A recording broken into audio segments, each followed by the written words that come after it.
June 22nd meeting of the Economic Development and Jobs Committee. Please be joined by my colleagues, Vidya Raman and Bob Blumenthal. June 22nd meeting of the Economic Development and Jobs Committee. Please be joined by my colleagues, Vidya Raman and Bob Blumenthal. June 22nd meeting of the Economic Development and Jobs Committee. Please be joined by my colleagues, Vidya Raman and Bob Blumenthal. June 22nd meeting of the Economic Development and Jobs Committee. Please be joined by my colleagues, Vidya Raman. Well, a little replay problem here. Let me also welcome Paul Krikorian, committee member.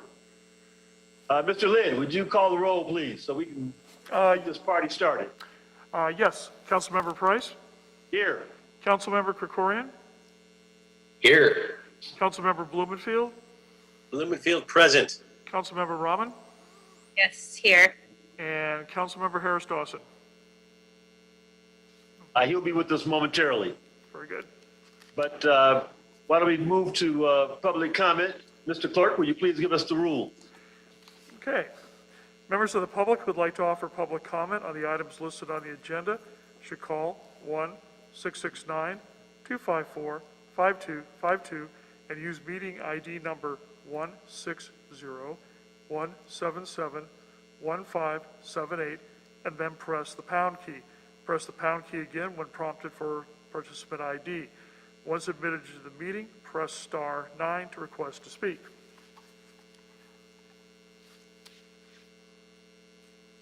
All right. Well, do we have any speakers ready for public comment? Speakers who are hoping to speak to the members, press *9 to request to speak. Caller ending in 0409, press *6 to unmute yourself. 0409.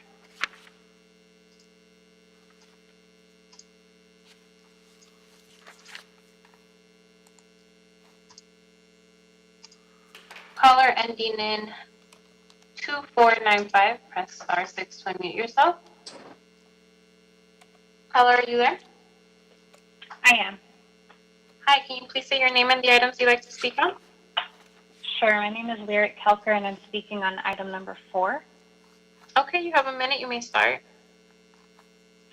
Hi all, my name is Lyric Kelker and I work at Inclusive Action for the City. We are one of the founding organizations of the LA Street Vendor Campaign, and I wanted to provide my support for item 4 in lowering the permit fee for the next year for sidewalk vendors. They have been some of the hardest hit businesses across LA County, and affording a permit at this moment is very difficult for the vast majority of them, especially because we know that around 90% have lost sales in the past year. So sincerely appreciate the work of Council Members Price, Rahman, and O'Farrell to have the lowered permit fee extended through July 2022. Thank you so much. Thank you. Thank you. Caller ending in 0679, press *6 to unmute yourself.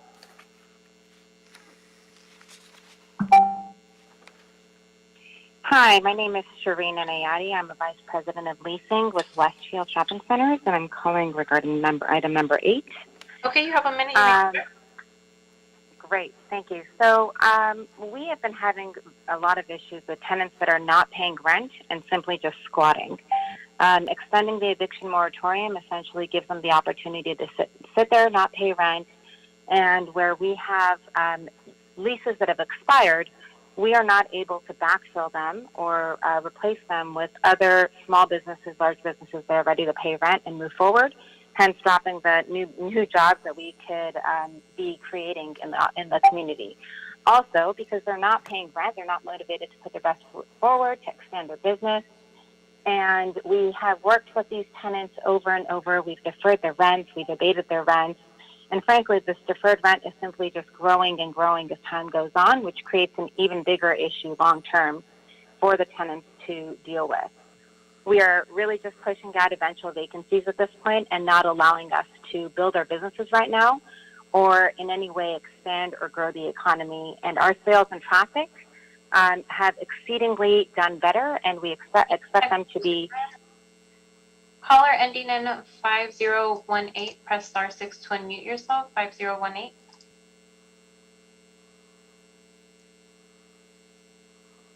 Caller, are you there? 5018.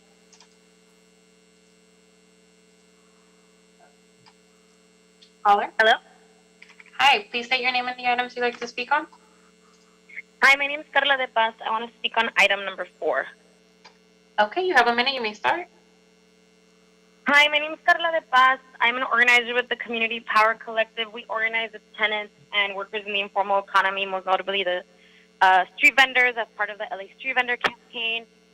We were just outside with over 100 street vendors and supporters, uplifting the voices of vendors who have been attacked in the past few weeks by the Department of Public Health, but also vendors who have been displaced from different communities across the city. And we really want to support item number 4, keeping the vending permit at the lower fee until July of next year. We would actually prefer for the fee to be permanently at this lower price because vendors have been hit hard by the pandemic.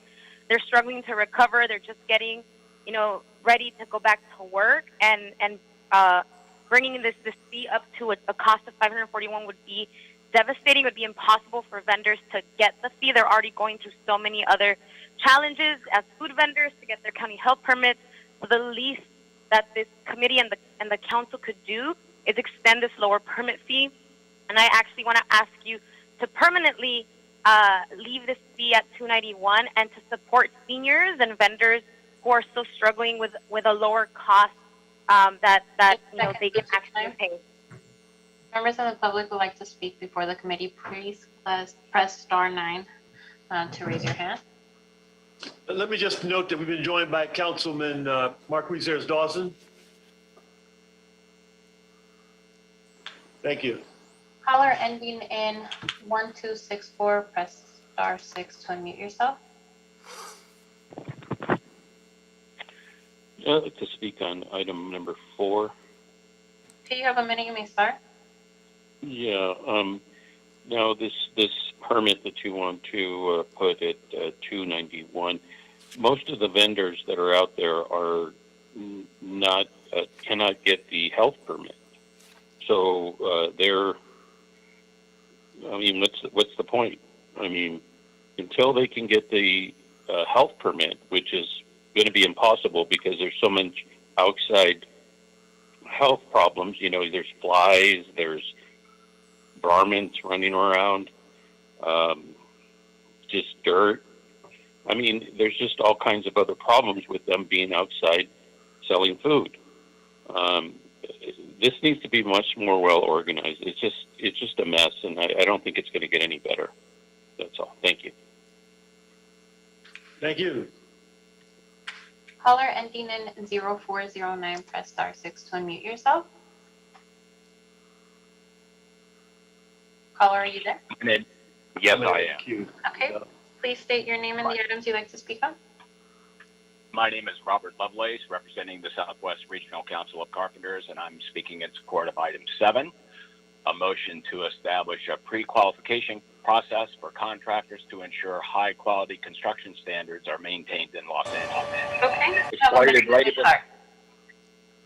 Exploitative labor practices, including misclassification, underpayment, incomplete access to benefits, tip the balance to reward bad actors who continue to undercut honest contractors who play by the rules. To add insult to injury, California taxpayers pick up the tab on more than $3 billion in social safety net payments that otherwise would be covered by their paychecks. Establishing a list of pre-qualified, reputable contractors and incentivizing other contractors to participate in a screening process is an essential step to ensuring the development of Los Angeles and to protect the rights of construction workers from exploitation. We urge the committee members to adopt this critical step as a way to find a more process that is easier, predictable, and equitable for all those who play by the rules. Thank you very much.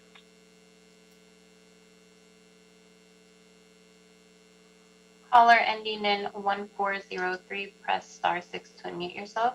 1403. Yes. And I was Items you'd like to speak on? I want to speak on all the items in the general public comment. You have 3 minutes. Start. You can start now. Yes, well, welcome. And on behalf of Anna Guerrero, fuck all of you. Yeah. Now, let's get in. Well, you bloodsucker. $291 for a goddamn sidewalk vending permit? That's too much money, motherfucker. I sell hot dogs, and I only get $1.25 for a hot dog. Now, I gotta sell $300 a goddamn hot dog to a goddamn permit for what? That don't include the county. I also have to pay the gang members. The gang members have to be paid for protection money. You know that price. You know about that, fool. Now, I say waive this motherfucker. What you charging these people? You charging all of us sidewalk vendors for. And what if we don't pay it? You gonna sink in a Guerrero on us? Yeah, that's what I thought. Then we get this bucket shit here. Civitas Advisors, the Hollywood Route 66 Business Improvement District. I don't see no fee on that. Number 10, white people don't pay. Juneteenth never in slavery, motherfucker. And we get to this protection of number 8 for tenants. Tenants need to move on or pay their landlord. I read the Bible. Jesus stole the fish and he gave it to the starving. But this bullshit is people not paying the goddamn rent. Now, I got me a house, and I've been in my goddamn house for 11 months. And I'm tired of it. Now, I charge $4,000 a month over there in 91st off of Vermont, and that's a good place to sell crack. And I don't get my rent, and I'm not getting my net motherfucking share. And I've been calling the CD9. Help me, boo, and I will cut you in. Now for my general public comment, if I may. Do I have my 1 minute? I want you to read the Times. Anna Guerrero, the chief of staff of the mayor, calling this nice old lady, 91-year-old Dolores Huerta, calling her some kind of old bitch. Now, is that what we're doing? Are we calling people old bitch? How would you like to be 91 years old and half blind and being called a bitch? Now, how the fuck are you supposed to put this guy? That concludes your time. Mr. Chair, there are no more calls on the line.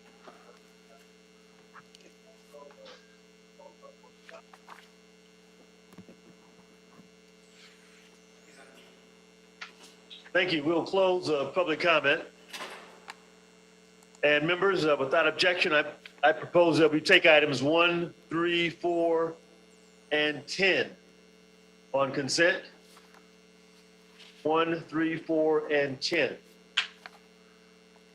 Seeing no objection, that will be the order. That takes us to item number 2. Mr. Lid. Yes, item 2, CLA, CAO, and Joint Workforce Development Board, Economic and Workforce Development Department reports relative to the Workforce Development Board Year 22 Annual Plan for Program Year 2021-22. All right, this is a annual report we look forward to every year. Looks like we have VWDD, CLA, and CAO chiming in. Who's first? Good afternoon. This is Shafia from CAO's office. I can give a brief overview of the CAO report before you, and then we can turn it over to my colleagues. We can answer questions, or the CLA can also report regarding theirs. I'll Thank just you. give you, sure, and I will just give you a brief high-level overview, and then we can take your questions. So as I mentioned before you is the CEO's recommendations relative to the city's 2021-22 Workforce Development Board Annual Plan prepared by EWDD and approved by the Workforce Development Board to be effective from July 2021 through June 2022. And the year 22 annual plan is comprised of approximately $95.55 million to fund the Economic and Workforce Development Department's workforce development strategies and activities in the 2021-22 program year. The funding sources consist of the Federal Workforce Innovation and Opportunity Act, or WIOA, formula and discretionary grants, Los Angeles County grants, carryover funds from various kinds from prior years, and the city general fund. The Los Angeles Workforce Development Board has approved the annual plan following the required 30-day public comment period. The annual plan pursues efforts to align goals and objectives identified in regional and local workforce strategic plans. Highlights include continued focus on previously established priorities, including but not limited to service requirements for individuals with disabilities, individuals experiencing homelessness, veterans, individuals undergoing reentry after incarceration, and individuals receiving services through the integrated service delivery model. The general fund programs that are included in the annual plan, which were also approved in the 2021-22 city budget, are the Youth Employment Program, also known as the Summer Youth Employment Program, Los Angeles Regional Initiative for Social Enterprise, or LA RISE, the Gang Injunction Curfew Settlement Agreement implementation, the Day Laborer Program, Angelino Corps, and Student-to-Student Success Pilot. The latter two are new programs being initiated by the council for this coming fiscal year. EWDD anticipates an additional $5 million in potential federal and state workforce development grants based on legislation that's been approved. The CEO recommendations include an instruction to EWDD to report back to the Workforce Development Board, Council, and Mayor regarding any changes to the annual plan, including revisions to grant amounts and additional grants that will be received. So that concludes my remarks, and then I can turn it over to the CLA if they wanted to go ahead and make their presentation. Good afternoon, Brian Randall with the Office of the Chief Legislative Analyst. I can go ahead and provide an overview of our report. The CLA report before you provides an overview of the two new policies in the annual plan. There are a total of 66 policies that govern the delivery of services in the plan.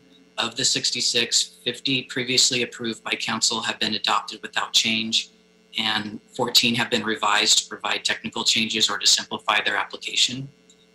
The first new policy is the Budget Submission Guidelines policy, which would codify existing procedures that EWDD follows to prepare budgets for each funding source it receives. The proposed policy would clarify the budget preparation process for city staff and contractors and would help expedite the contracting and payment process. The second new policy is the electronic signature policy. The state has recently updated the CalJobs system at the City WorkSource and Youth Source centers to allow clients to sign documents electronically when in-person appointments are not available. This policy is also a response to social distancing requirements that were enacted during the COVID-19 pandemic. Our office recommends approval of these new policies as they streamline the application of grant funds and provide further guidance and clarity to contractors. In addition to the new policies, our report includes a recommendation to extend the Workforce Development Board local elected officials agreement by 6 months. This agreement sets forth the terms of the city's oversight over the Workforce Development Board. The CLA is currently engaged in negotiations with the Mayor's Office and Workforce Development Board on a new agreement for fiscal years 20 through 2024. And due to delays associated with the pandemic, additional time is needed to finalize the negotiations. It is recommended that the agreement be extended by 6 months from June 30th, 2021 to December 31st, 2021. And it is further recommended that the CLA be instructed to continue to negotiate the agreement on behalf of the council and to report to council with recommendations for its implementation. That concludes my report, and I'm available to answer any questions you may have. Thank you. Thank you. Any update from EWDD? Sure. Good afternoon, council members. This is Gerardo Rubalcaba from EWDD, and I'll just make a couple of comments. But, as the LEDC presentation, before this committee 2 weeks ago demonstrated, our economy has gone through a really, unprecedented shock. One that has, particularly or disproportionately impacted young adults, people of color, women, and those with lower education levels. So this annual plan really, this annual plan really seeks to lay the foundation for rebuilding our local economy by leveraging the city's workforce system to really meet the overwhelming magnitude of services needed by those displaced as a result of the pandemic. So the city's vision of using the city's workforce system to increase equity within the labor market is even more critical, because of those impacted by the pandemic. So this plan really will focus on securing necessary resources for serving those most impacted by the pandemic. It will build on the EWD's mission to align economic and workforce development to ensure that our investments in economic development lead to living wage employment opportunities. And just some of the highlights of what is included in the plan. As the CAO mentioned, this plan does reflect a total of $95.5 million. This includes, nearly $20 million in new programming to support those most impacted by the pandemic. It includes $25 million for youth employment programs, including the Angelino Corps and Student to help place nearly 10,000 16 to 24-year-olds into work experience. It includes more than $11 million to support LA Rise, including the full restoration of our Measure H funding. It also includes $4.8 million in direct funding to support 500 single parents to allow them to return to the workforce through child care services as well as additional vocational training. And it also sets aside $1 million in youth employment and a youth employment equity fund that will be made available to support new and innovative ideas that help connect youth to employment opportunities in growing sectors. This plan does not reflect any new potential investments in workforce development that's anticipated through the American Jobs Plan.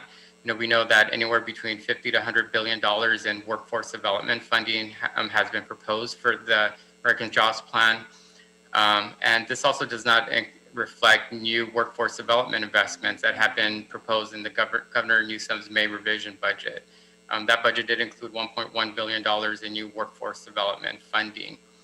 So as we've learned more about those two bills and how they impact city funding, we will come back and report back to this committee. So that concludes my comments, and we can answer any questions. Okay, thank you. I want to thank CLA, CAO, and EWDD for your thorough reports and work on this. You referenced the $95 million, $95.5 million budget of expenditures. Is this how does this rank with years past? For comparison, last year's annual plan started, I think, projected a total of about $73 million. However, because of funds that we realized during the program year, we ended up closer to about $104 million. So we are slightly less or below where we were at the end of the last program year, or in the current program year, I should say. But definitely higher than where we started, and higher than where we've been in recent years. Over the last 5 or 6 years, we probably have averaged about $75 million per year. And does EWDD have a sufficient staff to implement these activities? Very good question. This plan does fund a number of vacancies that we will work to fill during the program year. But yeah, because of the separation incentive program and other retirements, there is a need for additional staffing to help really maintain and implement the new programming that is proposed in the annual plan. Colleagues, any questions for any of our presenters this afternoon?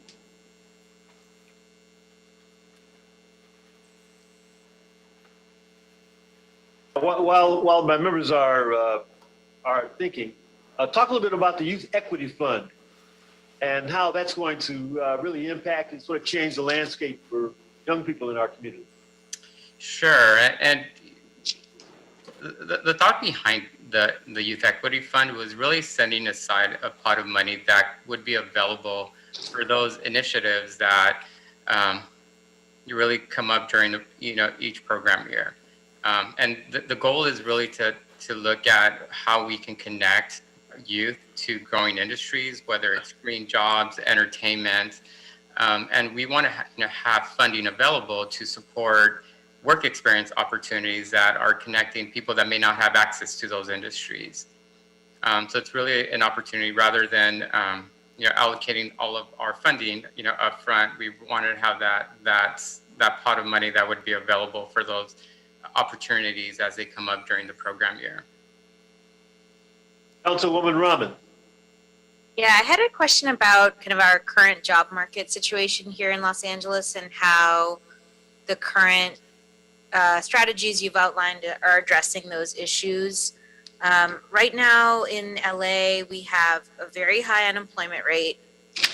We also have a lot of businesses, especially places like restaurants, that are facing a big labor shortage. And some of the research around that has been looking at the reasons for why that's happening. And it looks like some workers who have been in industries which were really impacted by the pandemic are now using this moment to change careers or look at different things. So there's a lot happening in the labor market that's making it look very unusual right now and different from previous periods. And I was curious about, how your plan was really grappling with this particular moment. Are we retraining providing training for new workers to be able to replace the workers that used to work in these industries, which have now seen, labor shortages? Are you doing more to connect small businesses with workers looking for jobs, or supporting them to do extra training, like whatever is needed to make sure that people are able to get through this period, because it is such a strange moment? Sure, that's a great question. And I'll just highlight a couple of things that we're doing.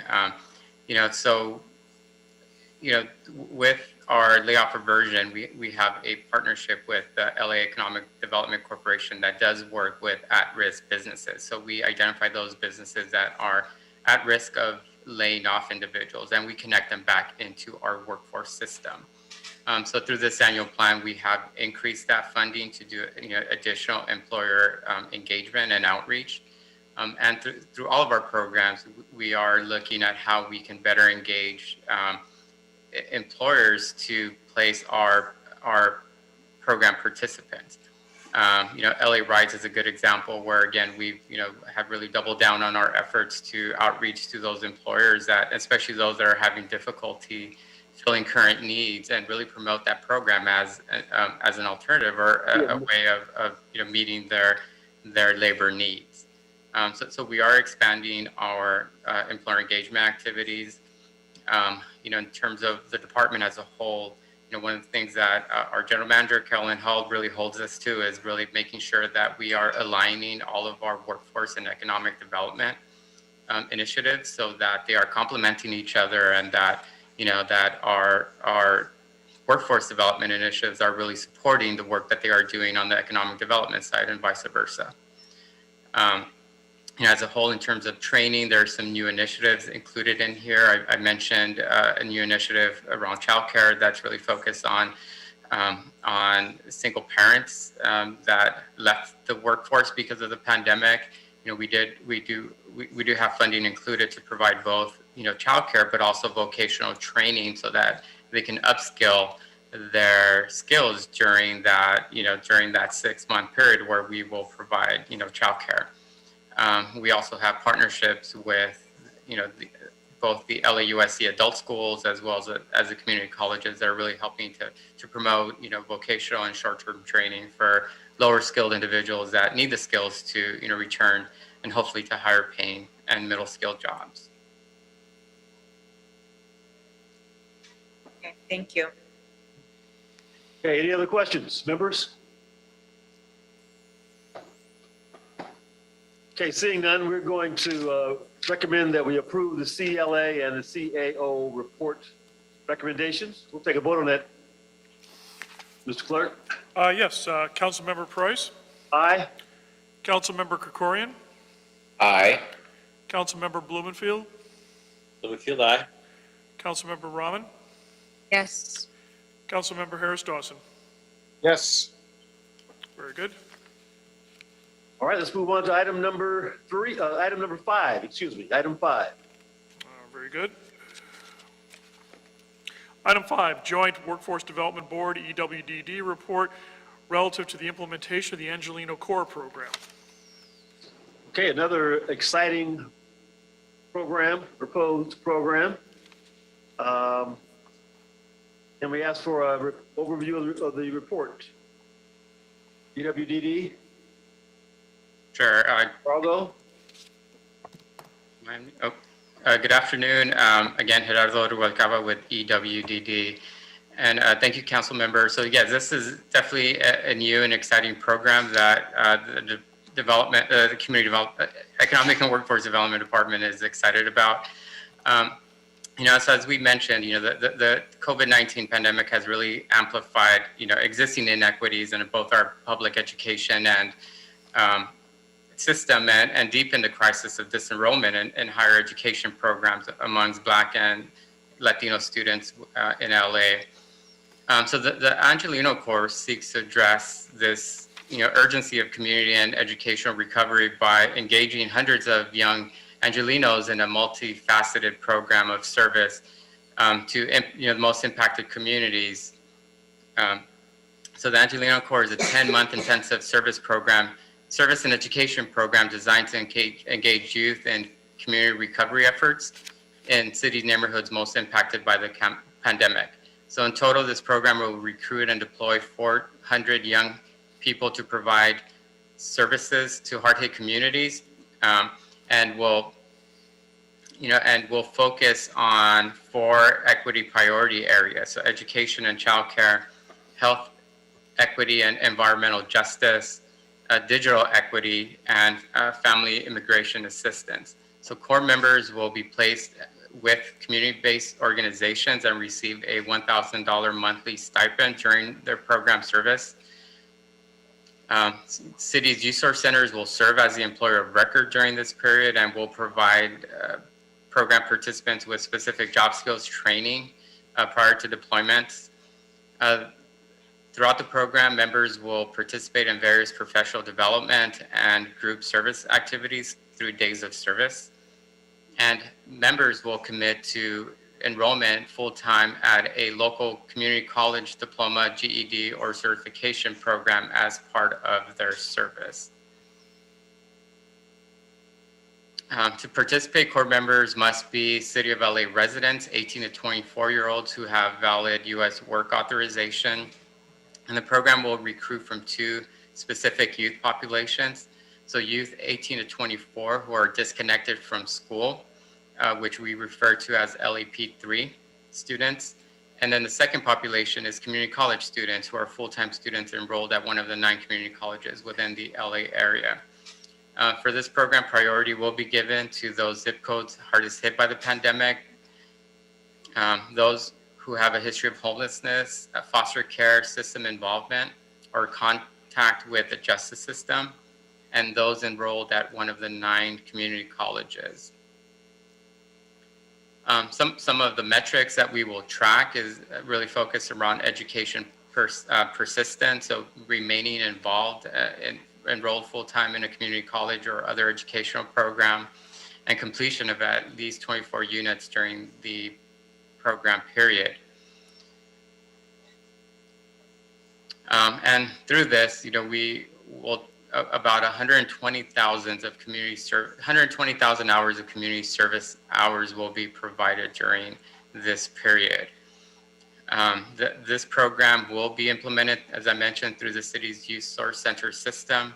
Table 3 in the report provides a listing of the Youth Source Centers that will be funded. And Table 5 in the report also provides a summary of participants that will be served by Area Planning Commission. As I mentioned, the focus is on those areas hardest hit by the pandemic. So in terms of slot allocation, about 43% of slots will be allocated to South LA, an additional 24 to Central LA, 18.75 to the North San Fernando Valley, and 12.5 to the East LA Area Planning Commission.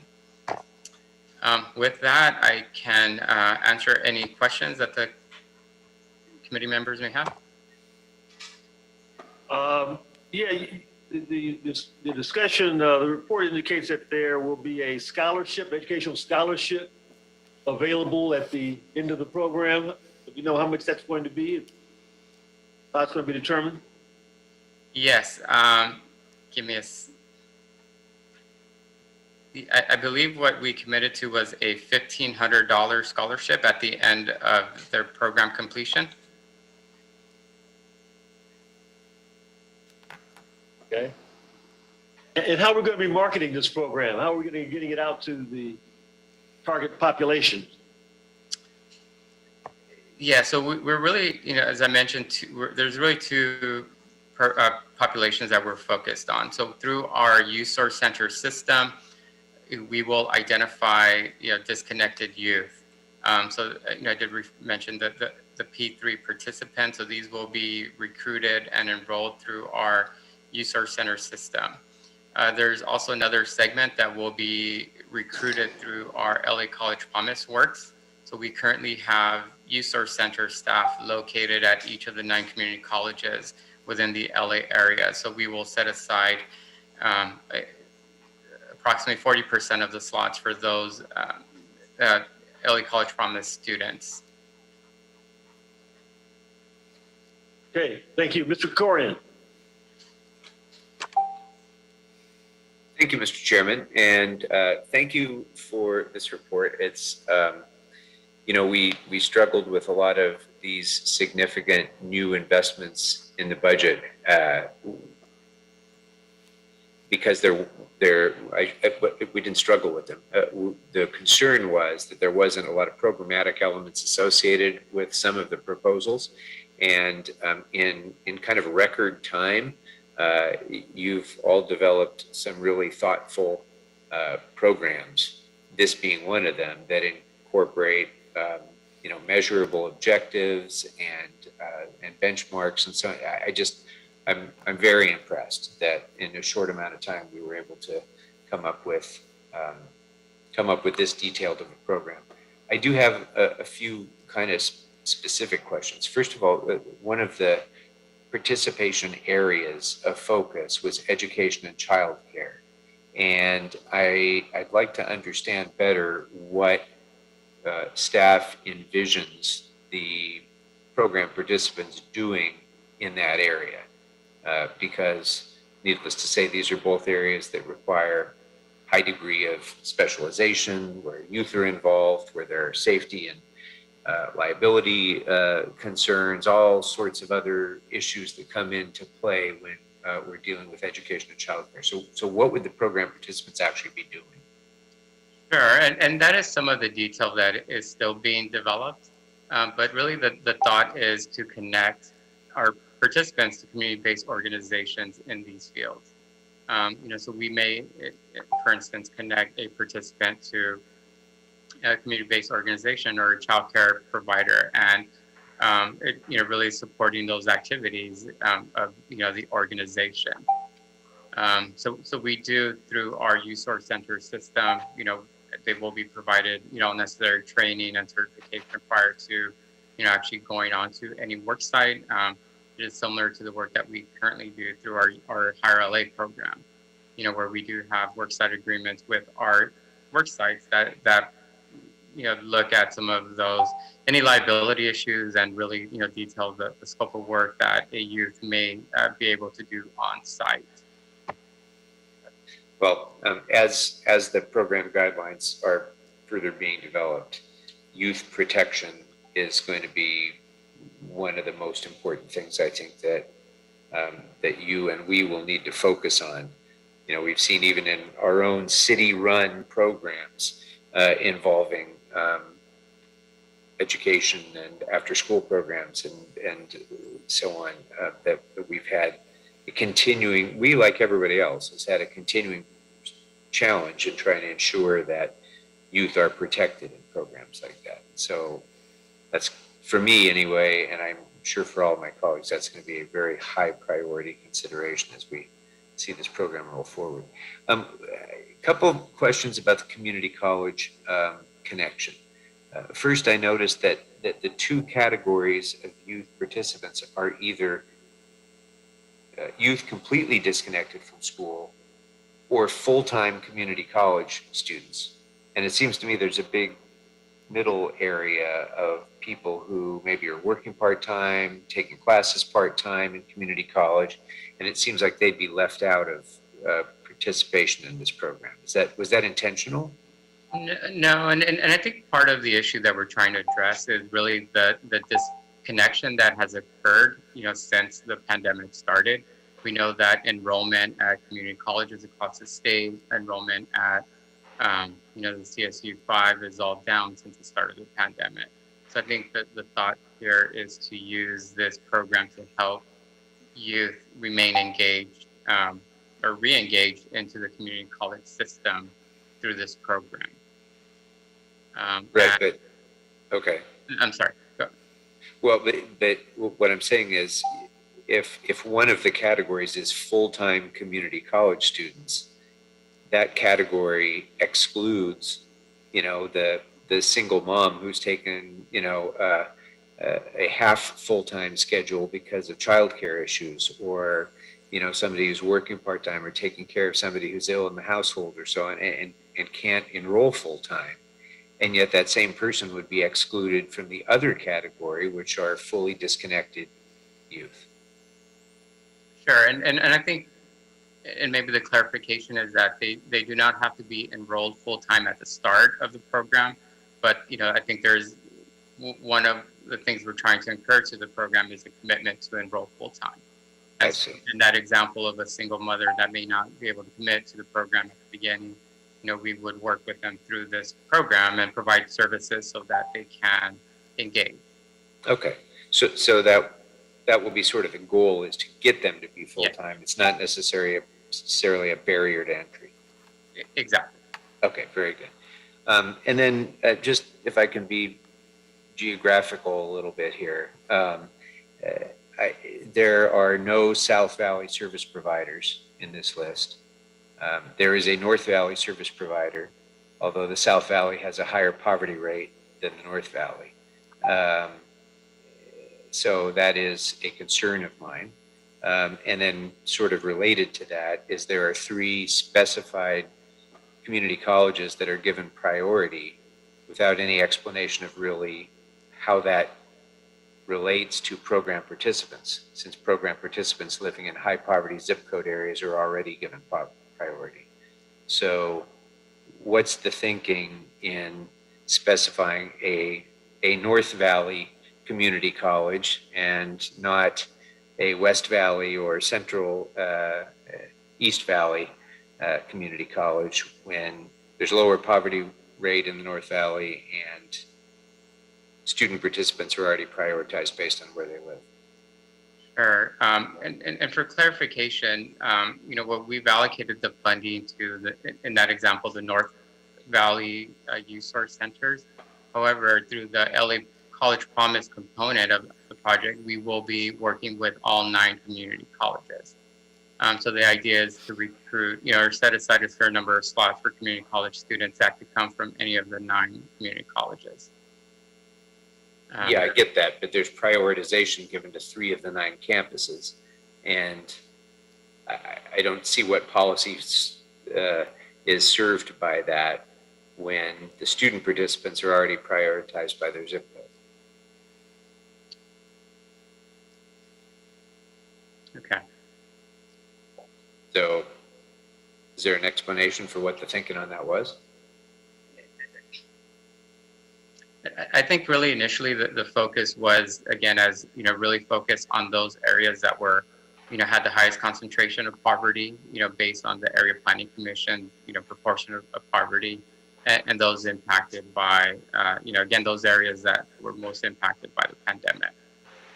So as you know, I think we provide the Area Planning Commission data in the report, and those 4 area planning commissions were based on that data that the highest, you know, had the highest proportion of poverty.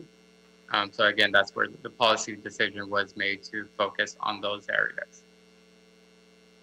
Okay, I'm not going to belabor the point, but as we will see in another report, an agenda item or 2 from now, in fact, the poverty rate in the South Valley Area Planning Commission is equal to or higher than the North Valley.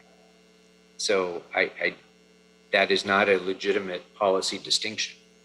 And the zip code prioritization based on poverty level and income is sufficient to prioritize where the impact should be. I don't see why the college that they're attending should be an additional factor of weighting. Yeah. That you're treating maybe people who live in similarly situated neighborhoods with similar or more poverty at a disadvantage to another student based on where they're enrolled in college. Sure, and maybe the one thing that I can add to that is that, you know, based on data, you know, that was shared with us from the community college system, the 3 that we did prioritize, Southwest, Trade, and Mission, had the highest concentrate or highest rate of disengagement or disenrollment since the pandemic. So I think that was also a factor that was taken into account as we, again, prioritize those community colleges. Okay, that's good enough for me. That makes sense. Because again, the goal is to get them re-enrolled, so you're going to focus on where. Okay, that's good enough for me. Thank you. Thank you, Mr. Corian, for your question. And let me just say, this is a work in progress. So I would envision us coming back in 3 months, sort of fine tuning, seeing how things are going, how the enrollment is faring. If we need to do some tweaking, I think we'll have an opportunity to do it at that point. But you raised some very, very good questions. Mr. Blumenfeld. Yeah, thank you. And I think my questions are just in some ways belaboring the point of Mr. Krikorian, something he didn't want to do, but I'll do a little bit, which is, you know, what are the chances of a disconnected youth in a high poverty zip code happens to be in my district in the South Valley APC, you know, Canoga Park, Reseda meets all the other criteria. Is there anything higher than a 0.0 chance of them being involved in this really good program? I think there is. I mean, I think if, you know, again, through our College Promise component, right, where we are, again, working with all community colleges, there is that opportunity. And then there's also the opportunity to make referrals to those work start centers. So I do, you know, I really do understand the point that is being made by, you know, both yourself and Councilmember Krikorian. So that's something that we can look at and look at how we can ensure that services are available to, you know, to all residents.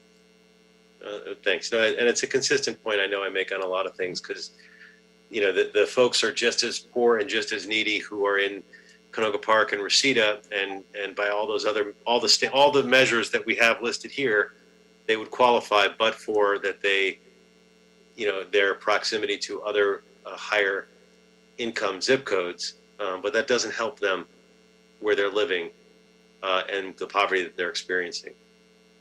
It's a point well taken, and you know, we will work to ensure that there is an opportunity for them to connect to this program. Thank you. Well, as I said, we will plan on coming back and doing some fine tuning. Councilman Harris Dawson. Thank you so much, Mr. Chair, and thank you all for your report. I had a follow-up question on kind of in the same, along the same lines as my colleagues from across the Hill. up north, these programs are always frustrating because the programs are not based on need. So we don't have a program that says everybody who needs it can get it, irrespective of where they live or whatever. And so we end up in these really weird and contorting formulas that you all spend a lot of time making up, trying to get it to be as fair as possible and trying to overcome the fact that we have flawed policy to begin with that doesn't dole out resources based on need, but comes up with some other formula that's short of that. But given what you know about the program now and everybody, all you all have done in it, do you in fact expect it to be over or undersubscribed? Do you expect this to be a thing where there are, dozens or hundreds of people in line for it and don't get it? Or will it be one of those things where you'll come back to us and say, well, we should have spent more money on outreach because not that many people signed up? That to me is the question that comes before the question that Mr. Blumenfield and Mr. Corin are asking, because all the time we have these programs, we put all these limitations on it, and then we don't fill it up. It means those things were kind of silly to begin with. So could you just opine on that? And I know whatever you say is going to be an educated guess, but I wanted to get some sense of how you all are seeing it. Sure, and I think for us, the thing that we're looking at is, just the overwhelming impact of, the pandemic on that 16 to, 28-year-olds, right? We know in terms of unemployment, I forget the figure, but I think it was upwards of 40% of youth in that, age range, were impacted by the pandemic. So we do expect that there is going to be overwhelming demand for this program. We know we are asking a lot in terms of a 10-month commitment and the connection back to the community college system. But where we stand right now, we do think that this is something that there is going to be a lot of interest in. And I can add that through our Higher LA program, we did do a survey about I surveyed our system providers. I think we surveyed 1,500 youth and kind of asked for that input on a program similar to this. There is a 97% response rate that answered in the affirmative. So 1,500 youth surveyed, 97% indicated they would be interested in a program like this. So we do expect there to be overwhelming demand. And we're hoping, we are hoping as a department that this is a pilot that we can really build upon and continue in future years.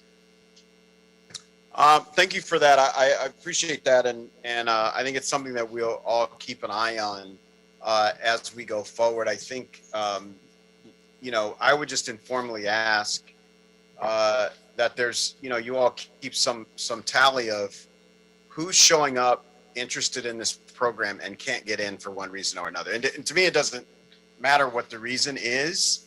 I would just like to know how many of our residents, again, whether they're from South LA, the Valley, the West Side, or the Harbor, are interested in this, all ready to go. And we either don't have space or we drew the criteria in some way where they get, edged out of it, or other barriers that they are. I'd appreciate that so that when we come back to this, we kind of have the benefit of that information. Thank you, Mr. Chair. Those are good questions, all good questions. And as I said, our intent is to come back in another 3 or 4 months, sort of get an assessment of where we are and see if there's any fine tuning we can do as we move forward. Mr. Kokori, is your hand back up? It is. Thank you, Mr. Chair. Sorry, just a real quick follow-up to Mr. Harris-Dawson's point about the demographic analysis. We'll need to know where people are lined up and not being served. We'll also need to know what groups of people are not lining up, because that may indicate a failure of outreach and some sort of a disconnect by which folks are not getting a word about this. So both sides of the coin are important, as Mr. Harris-Dawson suggested at the beginning, to make corrections in the program one way or the other. And understood. And we will track program interest, we are working to create a tracking mechanism that will track applicants for the program and provide demographic data for those that do apply and are selected into the program. So we will be able to come back to this committee and report those figures at a future meeting. Okay, thank you. Mr. Harris Dawson, is your hand back up? Okay, one last question. Where are we in the process of identifying community-based organizations where participants are going to be placed? Do you have that list? We put that list together. Are you soliciting ideas, or where are we in that part of the process? No, we are just starting that process now. I think we were hoping to get through committee and council approval. I think the next step would be beginning to hire program staff for this that will help develop those partnerships with the community-based organizations. So it's in the early stages. We hope that by September or even August, we will have a good list of those community-based organizations. But yeah, we can report back on that as well. Yeah, well, again, I would encourage you to solicit ideas from the council offices as well. Give you some good leads, I think, in terms of organizations that might be useful. And we would. Okay, members, any other discussion, members? I'm going to recommend that we approve the EWDD recommendations. And we'll take a vote, Mr. Clerk. Yes, Councilmember Price? Aye. Councilmember Krikorian? Aye. Councilmember Blumenfield? Aye. Councilmember Rahman? Yes. Councilmember Harris Dawson? Yes. Very good. Okay. Next item, members, another exciting new program. Yes, Joint Workforce Development Board, EWDD report relative to implementing the Student-to-Student Success Pilot Program. Sure. And okay, Mr. Bukava, are you back with us? Yes. So this is again another program that we're very excited about, and much like the Angelino Corps, this is another program that is directly developed to help address some of the impacts of the pandemic on various communities across the city. So this project, through Student to Student, this will provide job skills training and paid employment to high-need students who will serve as tutors to younger siblings that are struggling academically as a result of the pandemic.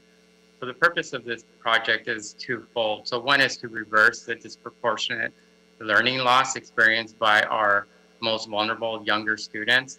And the second is to provide work experience and career exploration to older students to prepare them for essential employment in education and childcare. So the student-to-student provides really a unique and innovative program model in the K-12 education, bringing together the city's workforce system with LA Unified School District to improve the lives of vulnerable students that have been impacted by the pandemic. So today, and this really does build upon an existing pilot program that we are operating as we speak. So as we speak, there's nearly 200 high school students in this demonstration project that are providing direct tutoring assistance to their younger siblings at home during after school hours. These students are low-income youth attending Title I schools identified by LAUSD. The initial pilot focused in South LA, Central LA, East LA, and East Hollywood, North San Fernando Valley, and the South San Fernando Valley areas of the city. So this program will again provide, through this expansion program, we will provide job skills training, paid work experience for 1,000 students attending schools in high poverty areas. Student tutors will provide 120 hours of work experience consisting of 20 hours of job skills training and 100 hours of tutoring through this program.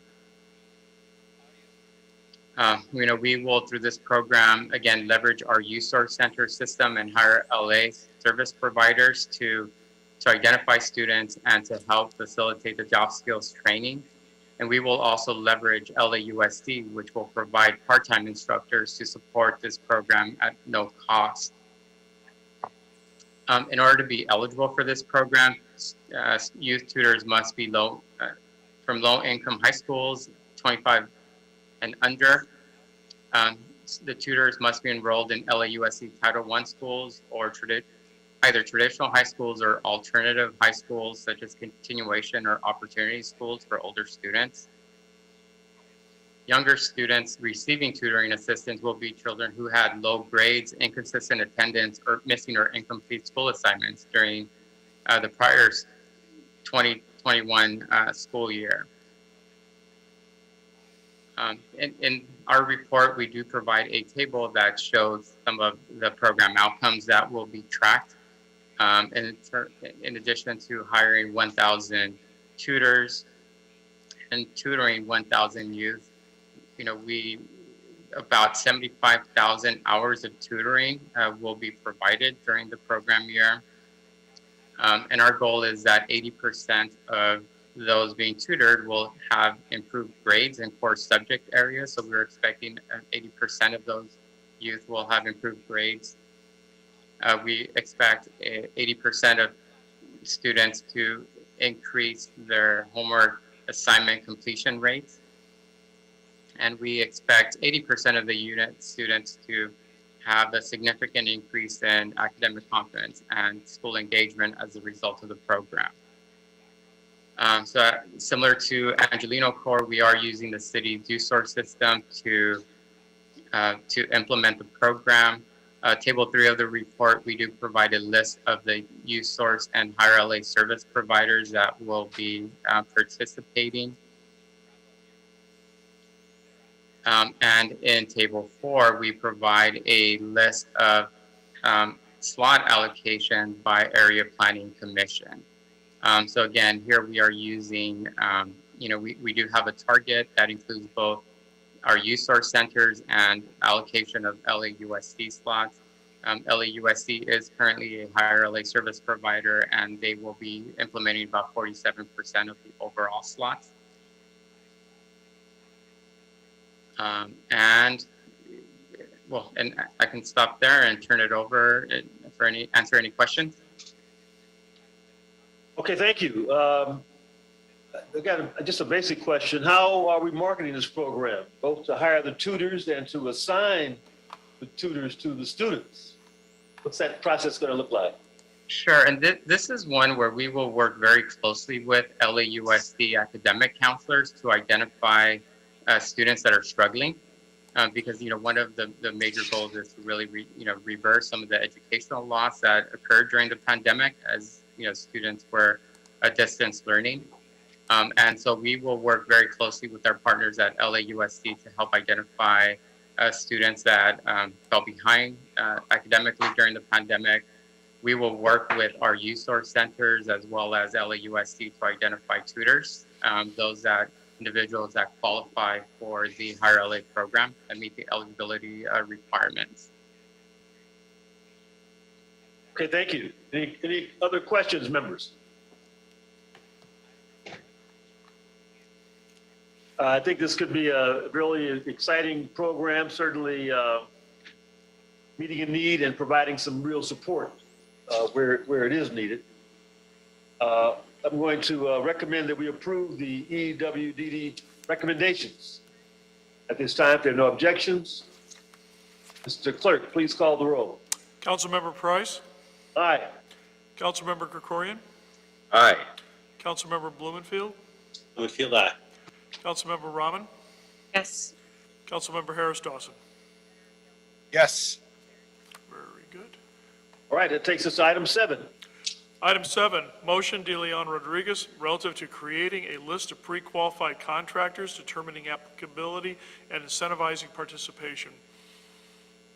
Okay, I understand that we have Emma on the line from KDL's office to request an amendment.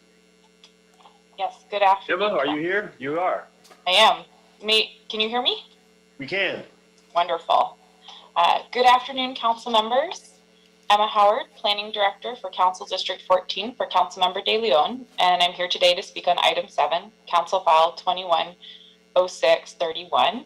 I'll be very brief in my remarks in suggesting this amendment. First of all, I just wanted to say regarding the intent of this motion, the council member believes the city should develop a metric to assess contractor capacity to ensure there's transparency in practice and that the practices of employers can be evaluated to provide tools that prevent worker exploitation. We did want to make a request that the language in our motion be amended to read that the Economic and Workforce Development Department, with the assistance of the Departments of City Planning, Building and Safety, and the Bureau of Contract Administration, report back with best practices for designating a list of pre-qualified contractors, determining applicability, and incentivizing participation with the list of pre-qualified contractors to be scored using criteria such as the company safety record, participation in state-approved apprenticeship training programs and direct hiring goals, availability of employer-paid health insurance and welfare benefits, compensated time off policies, pension benefits, and a clean record of compliance with labor laws, and that the department report back with their recommendations within 120 days of formation. So essentially, we just wanted to remove the working group references and change that to a report back. I think that'll make the process simpler, as with COVID-19 still in effect, assembling a working group might be a bit challenging. So we'd like to ask the department to take lead on a report back process in coordination with the other departments. And I thank you.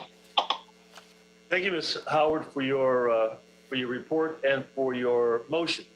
Mr. Blumenfeld, your hand's up. Yes, yeah, no, it's more of a comment than a question. I think this is a really good motion. I'm strongly supporting it, and I support the amendment as well. It's past time for us as a city to find innovative ways to accelerate the construction approval process to address our critical housing shortage that looms as far as we can see. We need to find ways to make the process easier, predictable, and equitable for all who choose to play by the rules. So I'm excited about this. Let's get on with rising to the challenge of providing more affordable housing. This will help us move in that direction, and I look forward to the report backs and fully support this motion. Thank you. Members, any other comments? I'm going to move that we approve the motion as amended. Mr. Clerk, please call the roll. Yes, Councilmember Price, Aye. Councilmember Krikorian, Aye. Councilmember Blumenfield, Blumenfield, aye. Councilmember Rahman, Yes. Councilmember Harris Dawson. Yes. Very good. All right, thank you. Next up, item number 8. Item 8, CLA report relative to amending ordinance number 86606 pertaining to the temporary protection of residential and commercial tenants during the COVID-19 pandemic. Good afternoon, Mr. Chair and committee members. Clay McCarter with the CLA. The CLA report before you provides the current protections afforded to commercial tenants located in the city and makes recommendations to amend those protections, including but not limited to extending the amount of time commercial tenants have to pay back rent. In March 2020, Governor Newsom issued an executive order which permits the city to provide limitations on commercial evictions caused by COVID-19. And this executive order expires at the end of the month on June 30th. The city's ordinance temporarily prohibits evictions of commercial tenants for failure to pay rent due to COVID-19. Currently, commercial tenants have up to 3 months following the expiration of the local emergency period, as declared by the mayor, to repay any past due rent. The city's commercial tenant protections do not apply to multinational firms, publicly traded companies, or companies with more than 500 employees. The County of Los Angeles also has a temporary commercial eviction moratorium and established this moratorium as a baseline for all commercial tenants in the county, including those in the city. This means that the provisions in either the county or the city moratorium that provide the strongest protection to the commercial tenant will prevail. The county's moratorium was just extended today until September 30th, after which the clock will start on the rent payback period. We make numerous recommendations to amend the ordinance, including extending the payback period and requiring documentation of proof of a COVID-related impact. For example, for companies with 1 to 9 employees, the months they would have to pay back the rent go from 3 to 12, and there would be no proof of documentation required for those businesses. For a business with 10 to 99 employees, they would have 6 months to pay the back rent. And for companies with 100 to 500 employees, they would have the same 3 months. The companies larger that have more than 10 employees will be required to provide proof of a COVID-19 impact. And the nature of that proof will be worked out in the regulations should this move forward. We also recommend that the payback period begin when the governor's executive order expires, which is currently the end of the month, June 30th, and not based on the mayor. And we can get into that if you have questions, but I'll stop there. Let me ask you this. Let me ask you one question. Does the policy proposal today align with the actions that the county took this morning? Are we in sync, or are there still some areas where we're not syncing up? We are very close to the county. Currently, the city's protections, its determination, the payback period would start when the mayor declares the local emergency to be over. So it's an open-ended time frame, whereas the county has a set date of September 30th. So if the county does not extend further on October 1st, then the clock starts ticking for the payback period. Okay. Any other questions, members? Any questions? Councilwoman Rahman? Yeah, I had a question about you made some changes from the original motion, and I just wanted to ask about your rationale for that. So I think the original motion had requested that all businesses fewer than 50 employees have a 12-month repayment period. And I think in this current version, what you have is that everyone under 10 employees. Yes, that is correct. So what we took this idea to the Small Business Commission, this rent payback issue, and what we heard from them is to try and keep things simple, try and keep it very easy for the businesses to understand where they fall. So we were looking to mirror the county's protections in to the degree possible to keep things very, very easy to understand for the business if they didn't know if they were located in the city or the county. So the county's protections are the baseline. Well, if the county's protections are greater, then they would protect the city's commercial tenants. If the cities are greater, then they would also protect the city's tenants. So that was the thinking, was just trying to align with the county as much as possible. Yeah, I mean, I just had a question about this because other than for the purposes of simplicity, that was the only kind of policy rationale for this, because I feel like the original, I think we were looking at how many businesses in the LA area had between 10 and 49 employees, for example. And it looks like there's about 22,000 businesses in LA, according to EWDD. And a lot of these are businesses that have been pretty hard hit by COVID. This includes restaurants, bars, gyms, venues. And there are other places where your recommendations do vary from the counties in this. And so I was curious about why in this particular case we've chosen to give fewer protections to businesses than was originally requested in the motion. I would say that for the larger businesses between 100 and 500, the county doesn't provide any protections, and the current proposal, the existing program would provide a 3-month payback period. The reason why it was more based on that Small Business Commission conversation of keeping things simple. I'm just looking at my notes here. There's a balance. That was the reason. That was just trying to, because we felt that the county had a good program, and we were also mindful in a way of trying to balance, because some of the landlords are small businesses themselves. So I think that played a role as well. And I think that might, I can't speak to why the county went the way they did, but we were thinking about that in the back of our minds as well.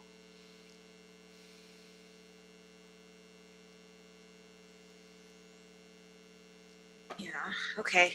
To me, I don't know how other people on this committee feel, but I did feel like given the number of businesses that are impacted in our city that are, 50 employees or less, that I preferred the original, more expansive repayment period for those, because it's not like we're canceling the debt for those smaller landlords. We're just saying that it'll just be a slightly longer period to pay it back.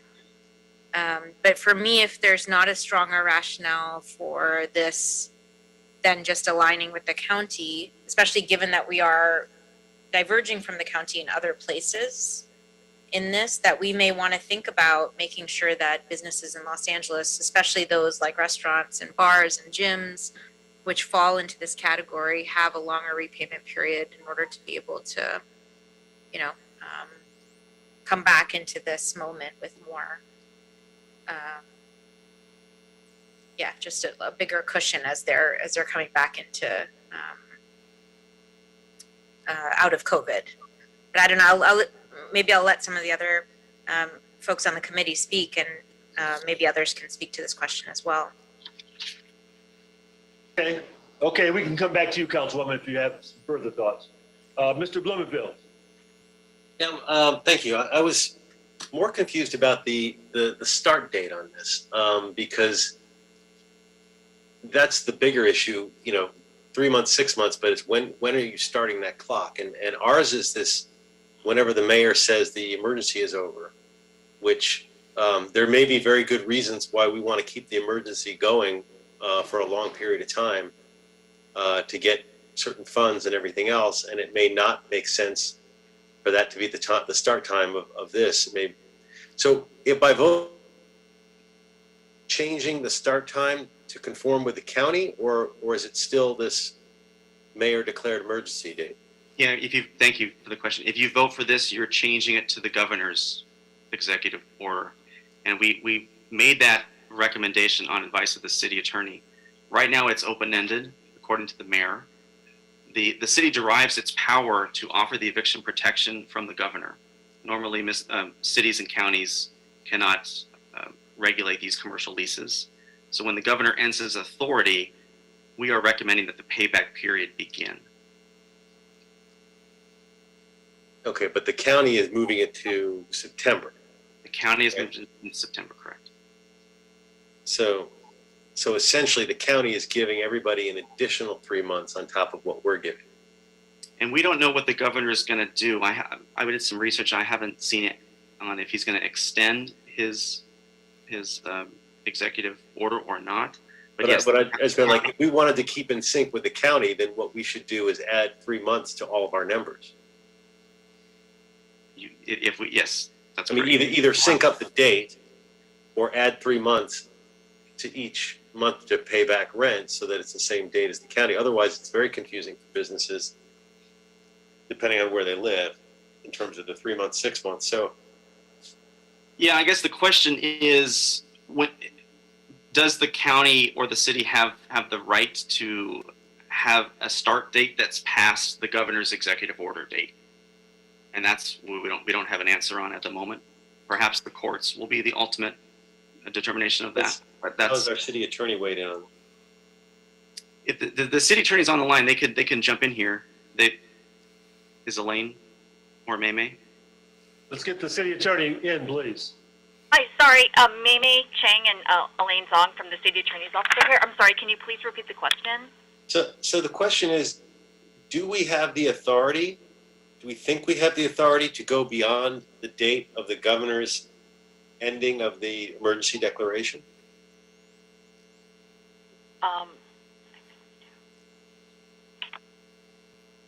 Clearly, we thought so when we passed the moratorium based on the mayor's declaration of an emergency. The county thinks that they can go beyond it based on the fact that they've moved their date beyond the governor's date. But now there's this question of whether or not we even have that authority. If the governor ends the emergency on June 30th, ends it at the fiscal year, is this all a moot point in terms of months to pay back because we have to start the clock at that point?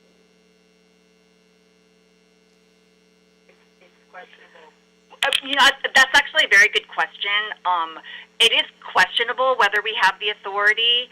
The county is also being sued, right? So should we also say that? We don't know. We have not talked to the county. We have not talked to the county, and we're not sure what the governor's going to do. So we're in a kind of a limbo-y period of time, but it is questionable whether we have the authority. It's not really something we can answer because things are still kind of moving. So how does that get answered? Is it a lawsuit? So let's say we decided to conform with the county and move our date to September 30th, and let's say the governor ends the emergency on June 30th. What does it take at that point? We have to be sued? We could just change it back to what the governor. We could move our dates to be in line with the governor. I'm aware of that. I'm saying if we don't do that, right? Oh, well, then yes, we would be sued. And then is that what kind of liability do we have on something like that? Wait, I'm sorry. I'm going to take 1 second.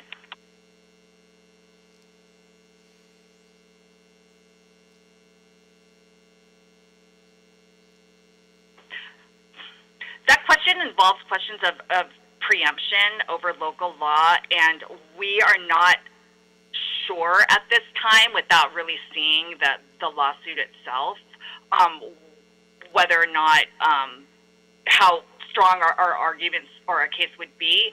I would imagine, though, if we changed it would have to be like a joint offense with the county, and the county is being sued right now. In case you didn't know, on their ordinance, there's a 12B6 pending, so we don't know what the outcome of that litigation There's a what? You is. said I didn't miss that. There's a what pending? There's a lawsuit pending because the county has been sued over their eviction moratorium, but there's a motion to dismiss on calendar, so we don't know how the court's going to rule in that. So that would be helpful to know how the court rules on that case, to know kind of what the direction the courts are heading in. So. Right, and it would be helpful for me as a policymaker to understand what the liability is. Is this something where we get sued and they tell us and then we say, okay, sorry, and then that's it? Or are we on the hook for all of those, does that mean we're on the hook for those months worth of rent that we've created a moratorium on, which could be, $1 billion or something? I don't know. I know there's a lot of rent money out there in the balance. I'd like to have a reasonable assessment of what liability we're taking on by going beyond the governor. And I think we all should know that before we vote on this. It's just hard to know because we don't know what the governor's going to do. So it's kind of, everything's kind of up in the air. I think we can align. But assuming that he does, and it's not hard to know that we're considering a moratorium beyond what the governor is going to do. Right? So let's just take that as a baseline. It doesn't matter what the governor does. If we're considering a moratorium beyond what he does, what liability are we taking on by doing that? I'm going to confer with my colleague for 1 second. It just gives me pause on it. I want us to do, and maybe there's a way we can legally protect ourselves by conforming with the governor, but adding months to the payback, so that we still give our businesses a break, but we don't take that liability down. I don't know. I think we should think these things through. And I'm speaking out loud while I'm vamping while we're waiting for our city attorney, if that's permissible, Mr. Chair. It is. Continue your free flow thinking if you choose. All right. Don't worry. I won't try to put it to a beat, unless Marquise, you wanna hand me a beat to go with. I found in my research that there is an argument by some that once the governor's order expires, then any 12-month period after that would be null. we're not saying that here, but I'm just saying that that's one voice out there in my research. That after, so just assume the governor does not extend, it expires June 30th. Well, that means that commercial evictions can begin again. And there's no 12-month or 3-month or 6-month. So that's just one voice out there in my research. Sorry, can I just, because that would be post an emergency period? And so. Yeah, because why would that be? those parties would argue that, yes, the executive order permits the cities and the counties to provide that protection. Once that order expires, that authority expires. Sorry, this is the city attorney's office again. I would say that if the governor put an end to it earlier than what we had, that we would have to respect what the governor said. And the city, I mean, worst case, you always have to be prepared for worst case scenario. I mean, people for sure would argue damages. I mean, I think we'd have to be prepared for that. Whether or not they would get them, I'm not sure. I'd have to, I mean, that depends on, I'd have to see the lawsuit and we have to do some research, but we'd have to be prepared for it for sure, in my opinion. And attorney's fees. But I don't know if the governor is going to actually do it. So that's why it's a little hard to answer. Yeah, well, but whether he does it or not, what we're considering is a motion that goes beyond him.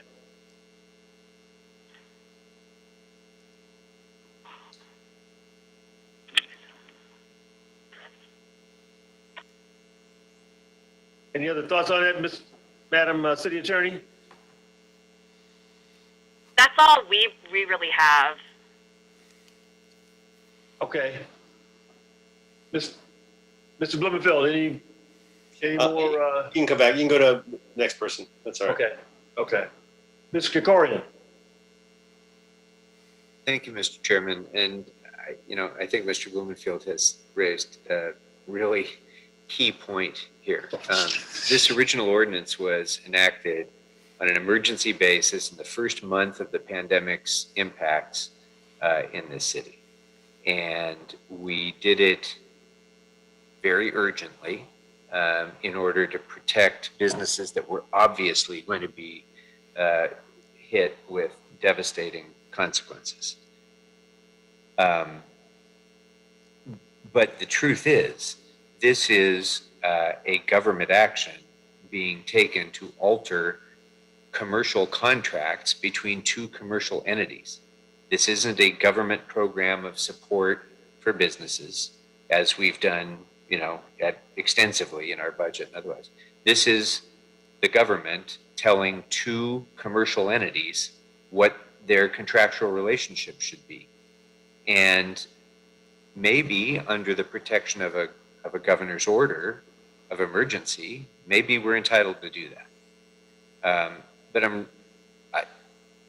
I think without doing a lot of legal research on this, I got to believe that the clear answer to Mr. Blumenfield's question is when there's no emergency order, when there's no special powers given to local government, the answer is clearly no. We have no business interfering with commercial contracts between two commercial entities. In fact, it's probably prohibited by the Constitution. I mean, isn't that the obvious, clear answer to that question? Regardless of what the governor does, assuming the governor ends the emergency period and eliminates that authority given to local government, doesn't our authority to regulate contracts between parties end at that moment?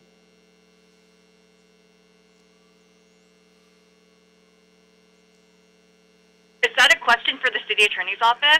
Yes. I mean, what do you think of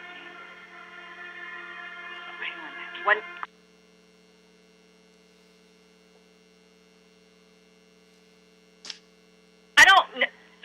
We don't necessarily think it's a constitutional question. We think it's a preemption question. Well, why isn't it an unconstitutional interference with contract? We're telling one contracting party that they cannot exercise the rights that they have under that contract in order to benefit the other contracting party. How is that not an interference with contract?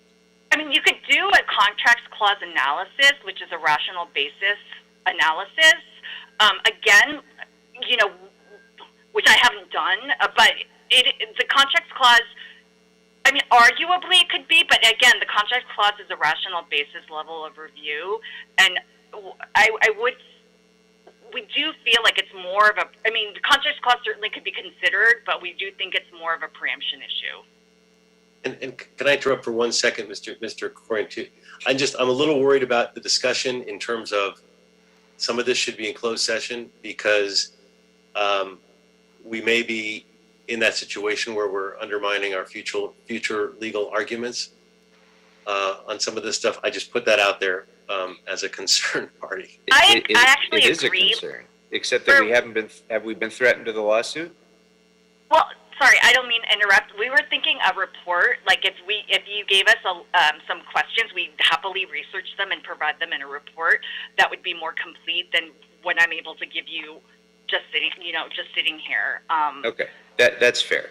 So let me ask then, just so that we're all thinking in the same context, how this works operationally, because we're using a lot of different terms here, repayment period and moratorium, which are two different things.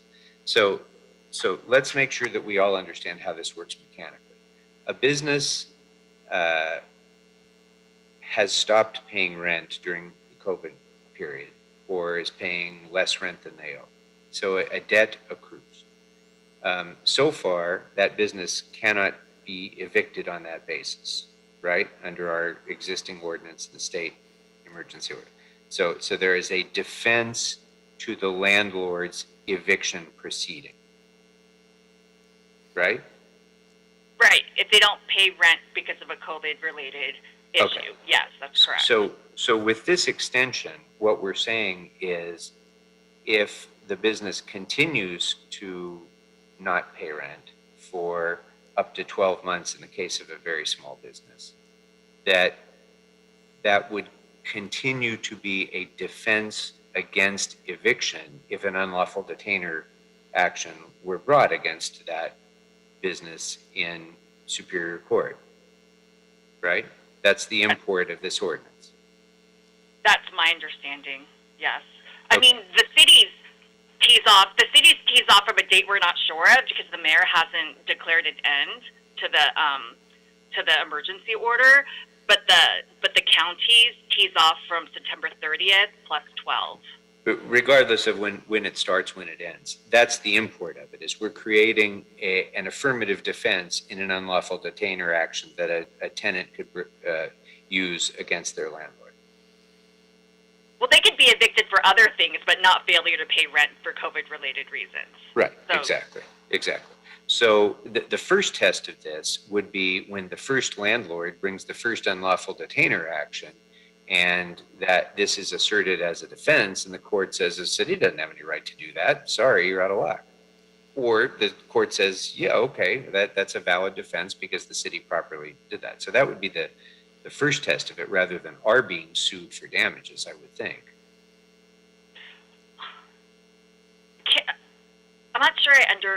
I'm sorry, I'm not sure I followed you. Can you please repeat that? I apologize.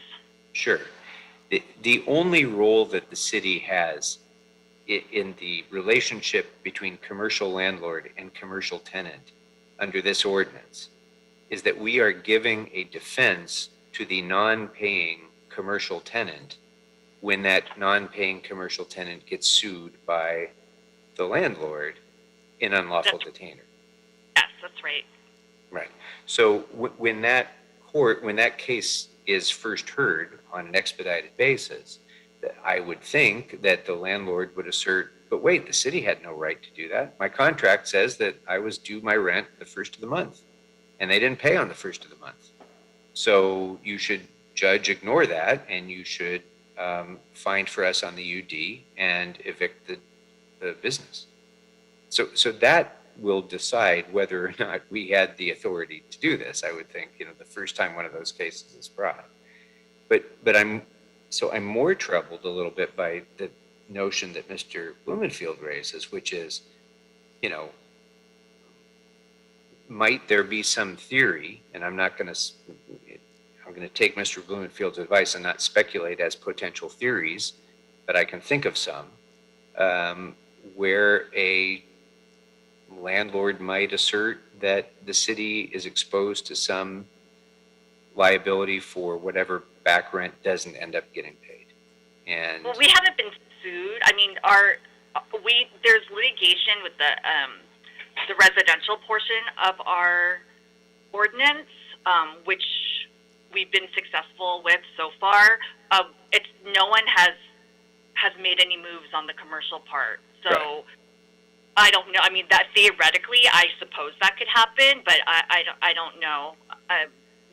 Yes, someone could sue us on the commercial portion of it, but that just hasn't happened yet. So we really haven't. Okay. We'll come back to this, I think, with some written questions, but let me just rattle off a couple of issues that I have, and if we have answers for them now, great. If we don't, then I think we need to find them. First, one difference between the city's and the county's ordinance is that very small businesses under our ordinance would not even required to self-attest. To me, that makes no sense at all. A self-attestation is not inconvenient, and to have a business that hasn't been paying rent and is not going to pay rent for another 12 months potentially, not even have to say I attest that I was impacted by COVID is ridiculous. So I think there should at least be self-attestation. Has there been any economic analysis done by the county or by us or by any others on what impacts this will have on small businesses that own property? I can answer that, Councilmember. No. Okay. When we are determining the different categories of sizes of business, we've chosen to use number of employees. There's a lot of different ways you can define a small business, and we've struggled with that in lots of policy areas. I'll accept number of employees, but one thing I would want to make very sure of is that we broadly define employees so that it encompasses independent contractors who are working full-time for that company, so that we don't penalize those who are actually obeying wage and hour laws and treating their employees as employees compared to those who are, the Ubers and the Lyfts and the related, gig economy companies that screw their employees by calling them contractors. I would want to make sure that we don't give them an advantage over those who are following the law. Okay. So that's a definitional issue I think that needs to be included in this. And I guess that's it for my comments for now, because I know other members are going to want to come back and speak further. Sorry to monopolize the time. Okay, members, any other questions or any other thoughts? Is there a consensus that you want to submit a series of questions as opposed to taking actions to approve the report as presented? Councilwoman Rahman. Yeah, I think that's fine. I would also say I had an additional question reading this about tying it to the number of employees and asking at what moment did you want to determine the number of employees that would make a business eligible for this kind of program, given that we don't want to disincentivize businesses from hiring to go above a certain number of employees and then not be eligible for this program. So anyway, so that's, I think, another point of clarification that's needed in how we structure this going forward, in addition to the questions that were raised by the other two council members today as well. Yeah, when we write the regulations for the program, we can ensure that we have a set date as of certain date for the employee count, so we don't incentivize the wrong activity.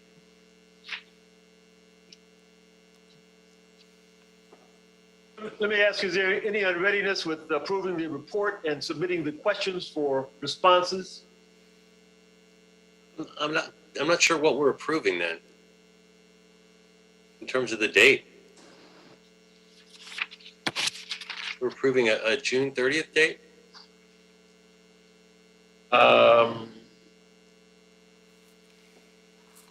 Yeah, Clay, can you clarify that for us? Yes, certainly, members. If you approve the CLA report as is, you're changing the start date to whatever the governor does. So at the moment, that's June 30th. And I was just sent something. It looks like he actually just recently changed it to September 30th. I'm looking at an executive order and I haven't had a chance to read the whole thing, but someone just sent me number 0821. But be that as it may. So we're not giving a date. We're just tagging to the governor. Is that right? Recommendation would be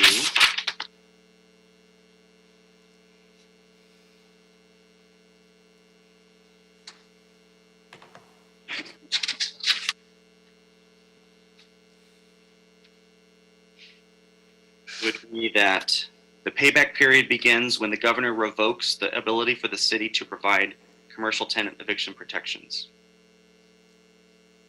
So if you approve the CLA recommendation as is, when the governor revokes the executive order, the clock would start on the payback period.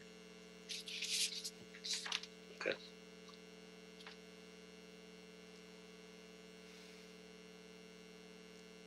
Well, so here's the problem then. We have our local emergency ordinance, which the mayor may seek renewal of or may not, based on where we are with our reopening right now. And that expires June 30th right now, right? I'm sorry, I do not know. Okay. So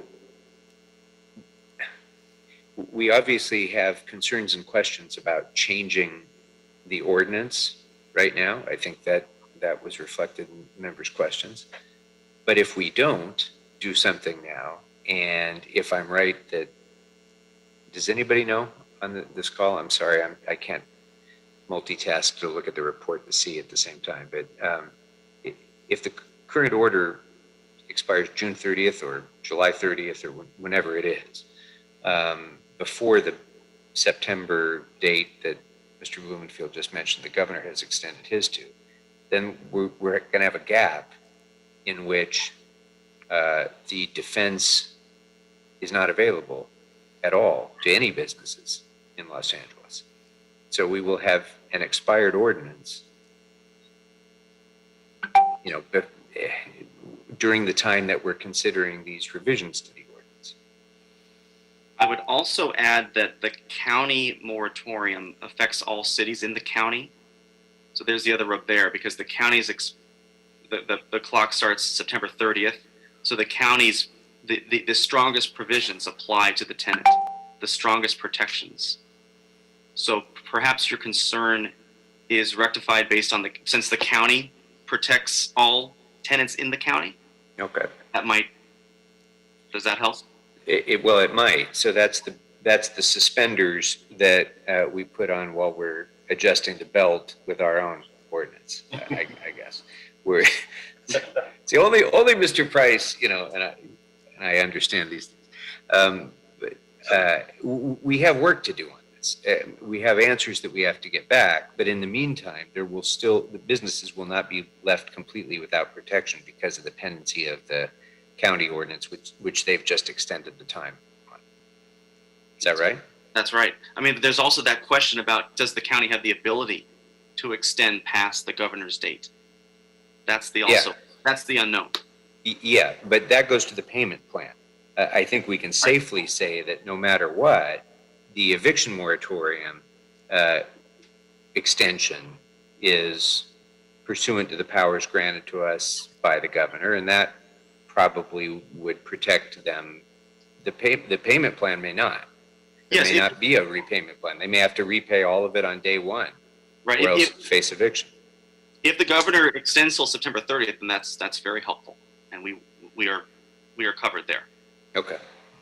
All right. Well, I'd certainly feel more comfortable, I think, if we had a further report back with answers to some of these questions before we take action on amending the ordinance. My understanding is the president would like to bring this up next week. So we have some questions. Now would be the time, I think. Yeah, well, we've asked questions and we haven't gotten answers. So I'm not going to be at a comfort level on that.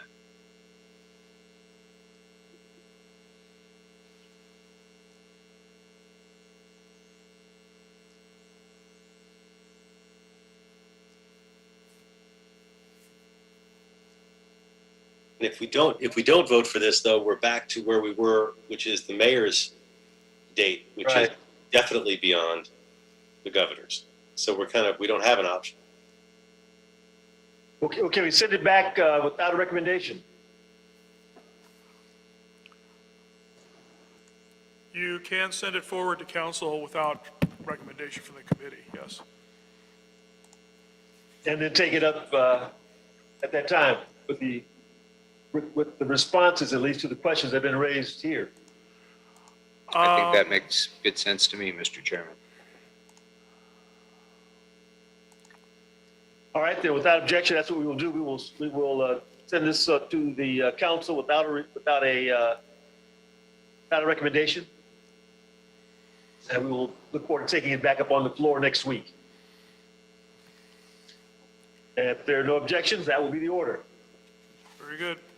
Okay. Next time, thank you, members, for that thoughtful discussion. Item 9. Item 9, EWDD report relative to the transfer of $50 million from the unappropriated balance in the approved 2021 budget for implementation of business assistance programs under the American Rescue Plan Act.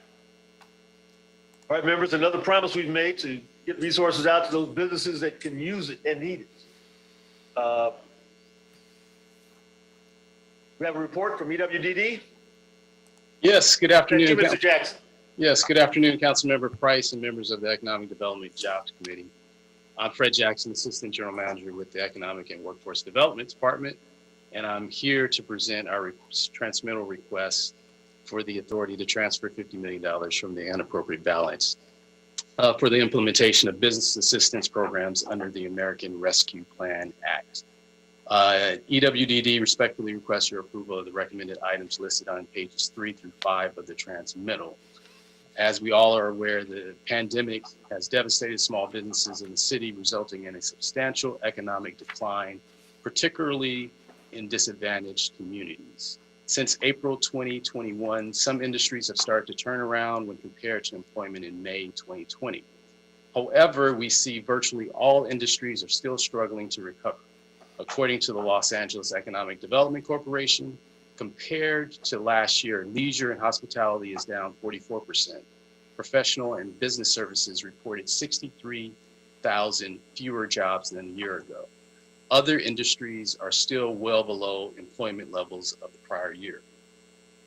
As of November 2020, there was a 28% decline in the number of small businesses that were open in Los Angeles. And there are at least 15,000 businesses in Los Angeles that have reported closure, including permanent and temporary, from March through August of 2020. Over the last 15 months, small businesses in the city have suffered the detrimental effects of the pandemic. At the onset of the pandemic, the mayor and the city council acted swiftly to support these businesses, and nearly 6,000 businesses have received assistance through one of the city's emergency programs managed by EWDD.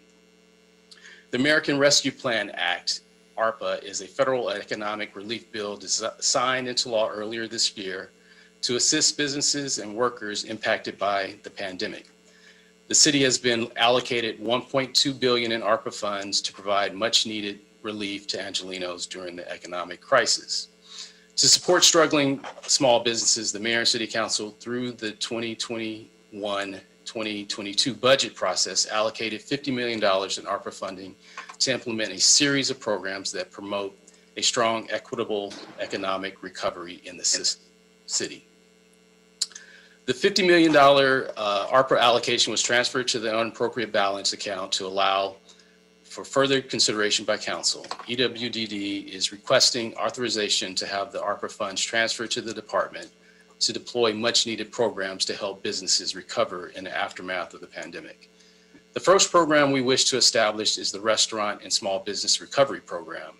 Through this program, the city will deploy $5,000 grants to 5,000 small businesses impacted by the pandemic, including restaurants and other vulnerable industries needing assistance in their economic recovery efforts.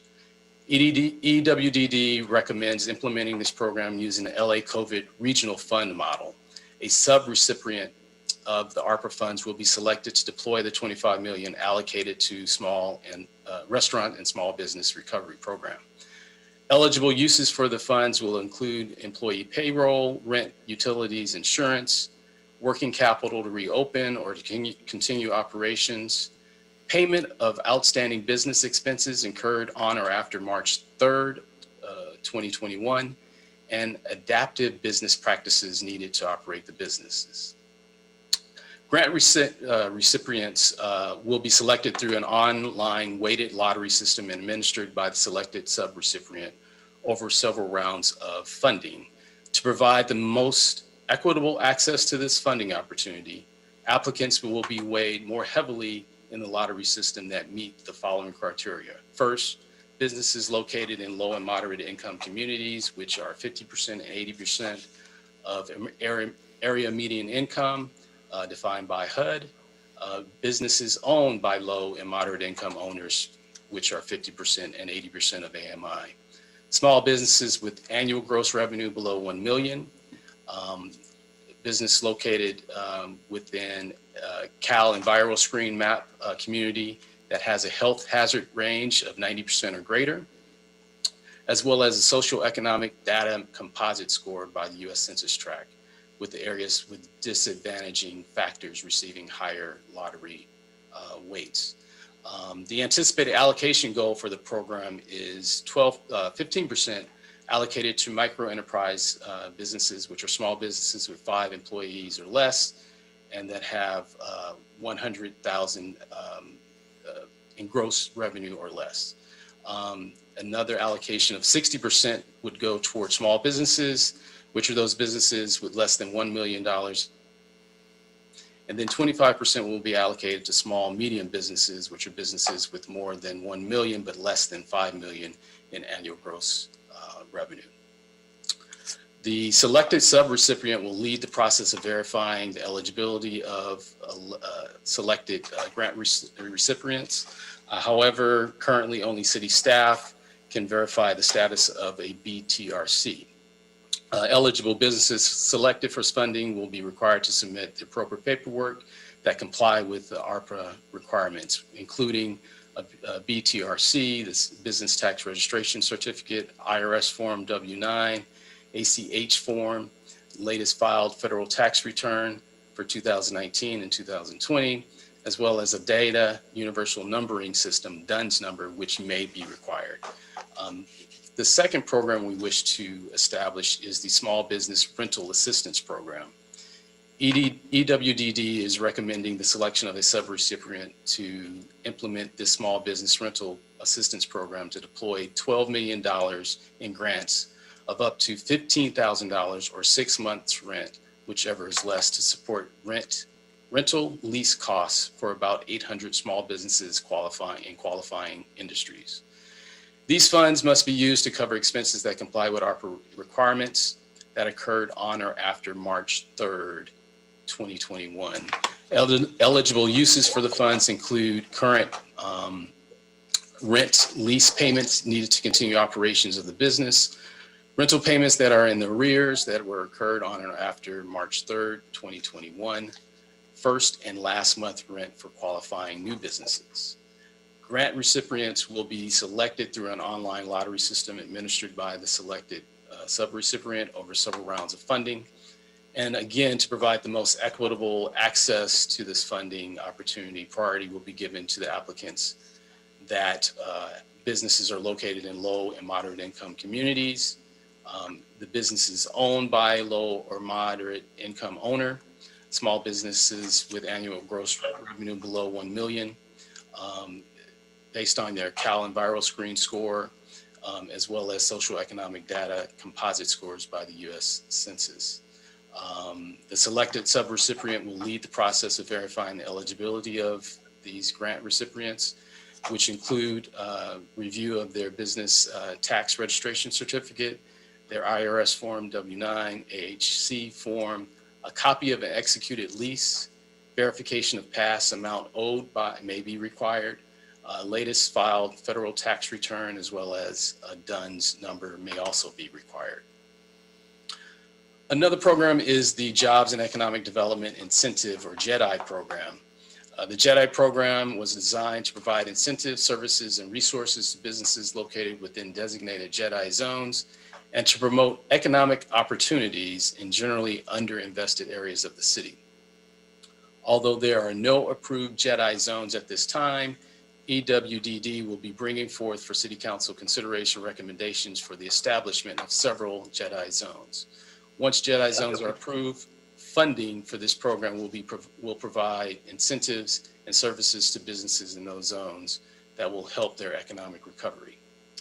ARPA funds will provide incentives to businesses located in established JEDI zones, including $1.5 million in funding for building and safety and planning permits to assist approximately 150 businesses with permit subsidies of up to $10,000 per business, $1.5 million for facade improvement projects to assist approximately 20 businesses, $1 million for upgrading business technology needs, including website development, point of sale devices, and internet access to help address the digital divide that impact businesses located within the JEDI zones.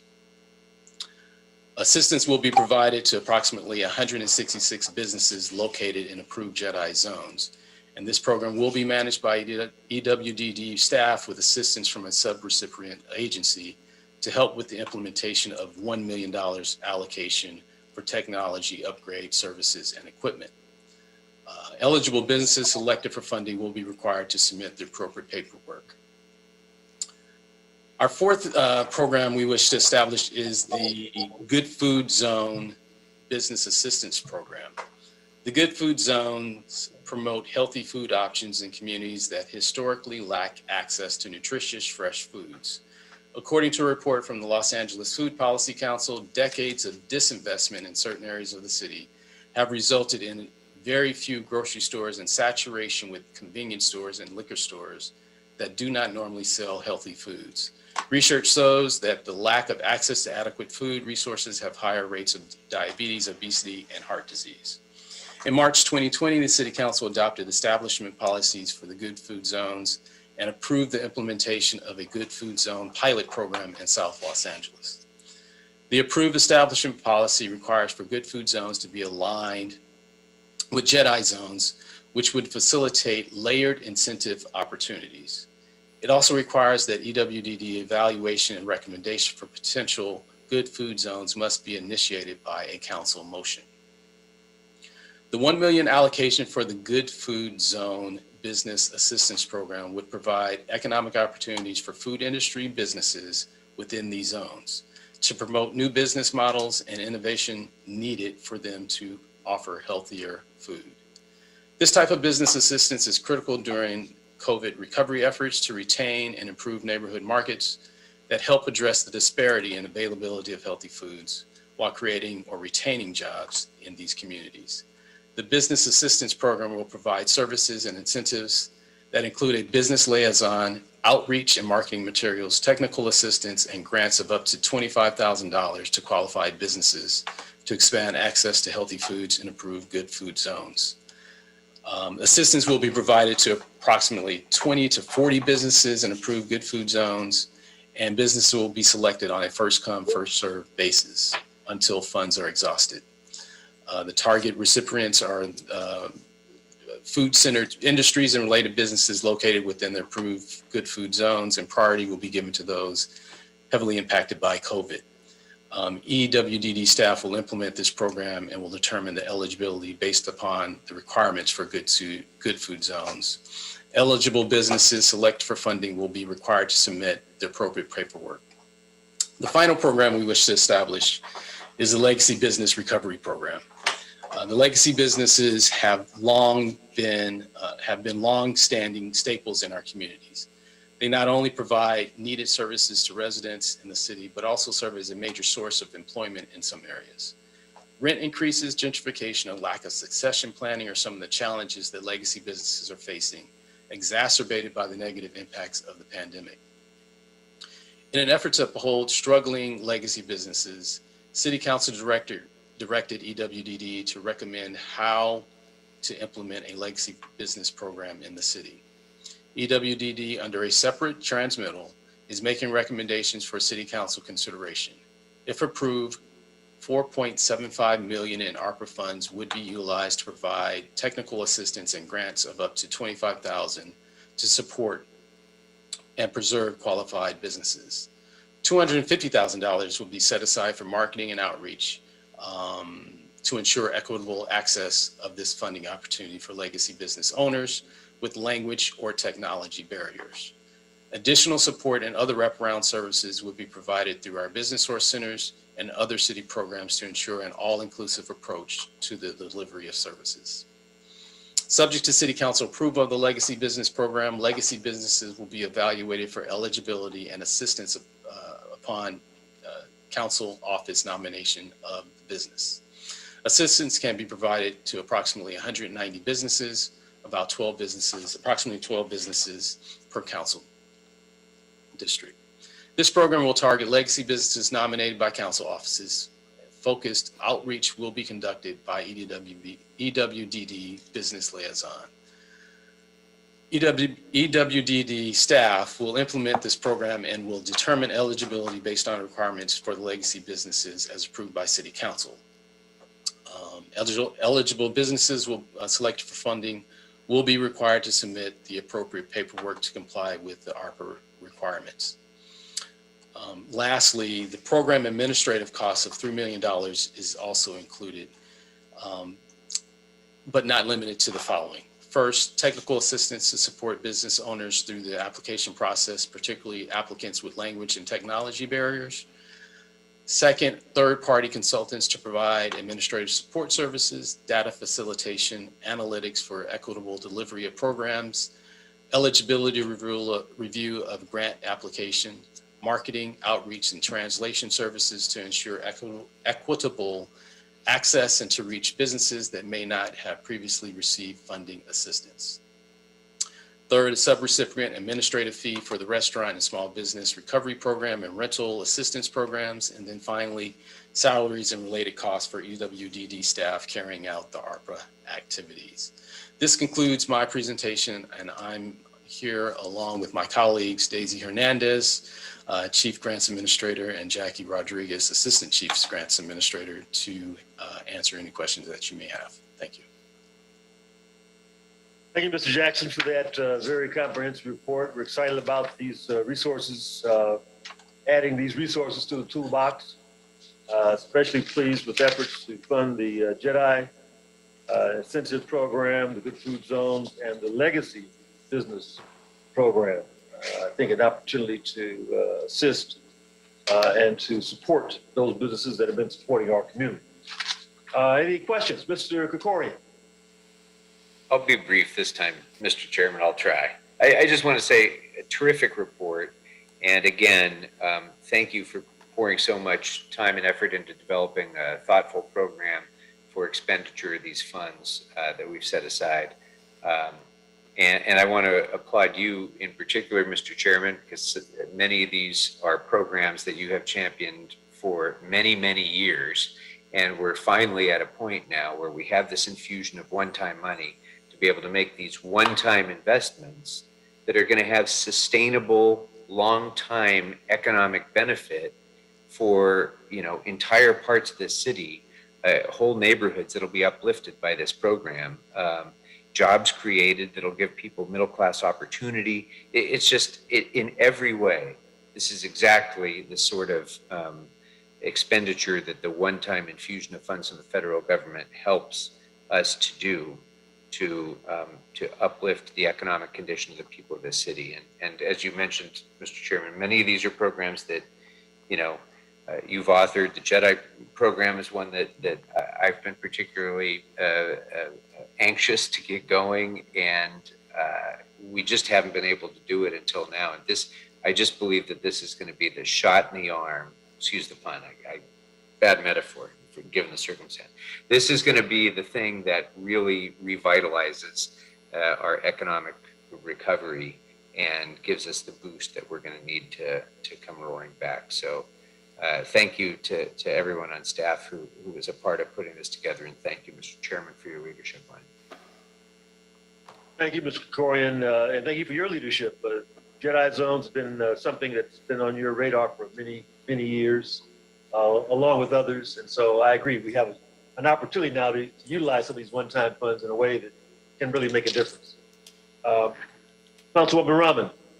I just had a question about kind of digital access issues related to some of the lottery-based programs that you're proposing here, and just wondering whether you had funds for the business source centers to be able to support businesses that don't have the ability to apply for funding online and to be able to, you know, participate in that lottery. We saw this happen in the rental assistance programs, where people had difficulty accessing the rental assistance programs that were purely online, and wondering whether there was a dimension in the program that could address the same issues related to businesses that might have same challenges. Good question, Councilwoman. Mr. Jackson? Yes, thank you for the question. We do have, working with our business source centers, they will be working and outreaching to those businesses that have not previously been selected or received funding. But we also, through this, will be engaging consulting and third-party consultants to assist us with also the outreach efforts and to assist those businesses that have digital infrastructure issues. I'll turn this over to Daisy and or Jackie to also add to that. Thank you. Good evening, Mr. Chair, council members. Thank you for the opportunity to present this report, and thank you, Fred, for the presentation. We're asking through this report a set aside for technical assistance to make sure that we provide the proper resources to the business source centers to be able to provide the assistance that businesses need. So they're already, they have the framework, they know how to do the outreach and provide technical assistance.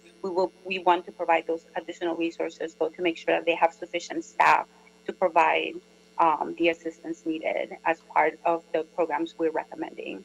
And like Mr. Jackson mentioned, we will be engaging a third-party marketing consultant to help us reach those very hard-to-reach business owners to make sure that they have equitable opportunity to access the funding. Thank you, Jackie. Anything else you might want to add? We'll also be working with some of the grassroots organizations that have been identified through some of your field staff, honestly, to spread the word even more, boots on the ground. So we'll be doing that as well. Even if they don't know of a business or centers, we'll spread the word out through different sources. We can also do like a e-blast for the neighborhood councils as well, because they also have other newsletters. So it's just about getting the word out. Yes, and we certainly will reach out to the council offices and the mayor's office to also use you to reach out to the community. So we appreciate your support and help with that.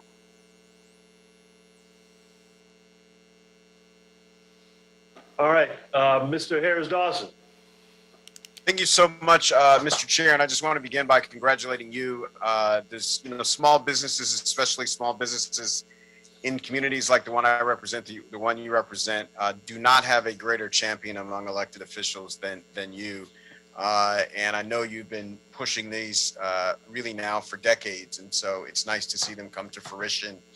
And I'm eager to be at the community meetings where Mr. Price gets up and gets on people about having their business plan together and their action items and their timelines. You all should see, he's in rare form when he's speaking to small business leaders. So it's going to be exciting that in those meetings, we're going to have more robust programs to offer to people and to move them along. And also, Mr. Fred Jackson, I'm obviously proud to be here with you. I remember, over a decade ago, you and I were both kind of scratching at the door trying to create change. And here you are presenting policy, and I'm going to get to vote on it. So it's a great moment, and I thank everybody for giving us that moment of personal privilege. My question is really to everybody, Mr. Hernandez, Rodriguez, Ms. Hull, Saya, Mr. Jackson.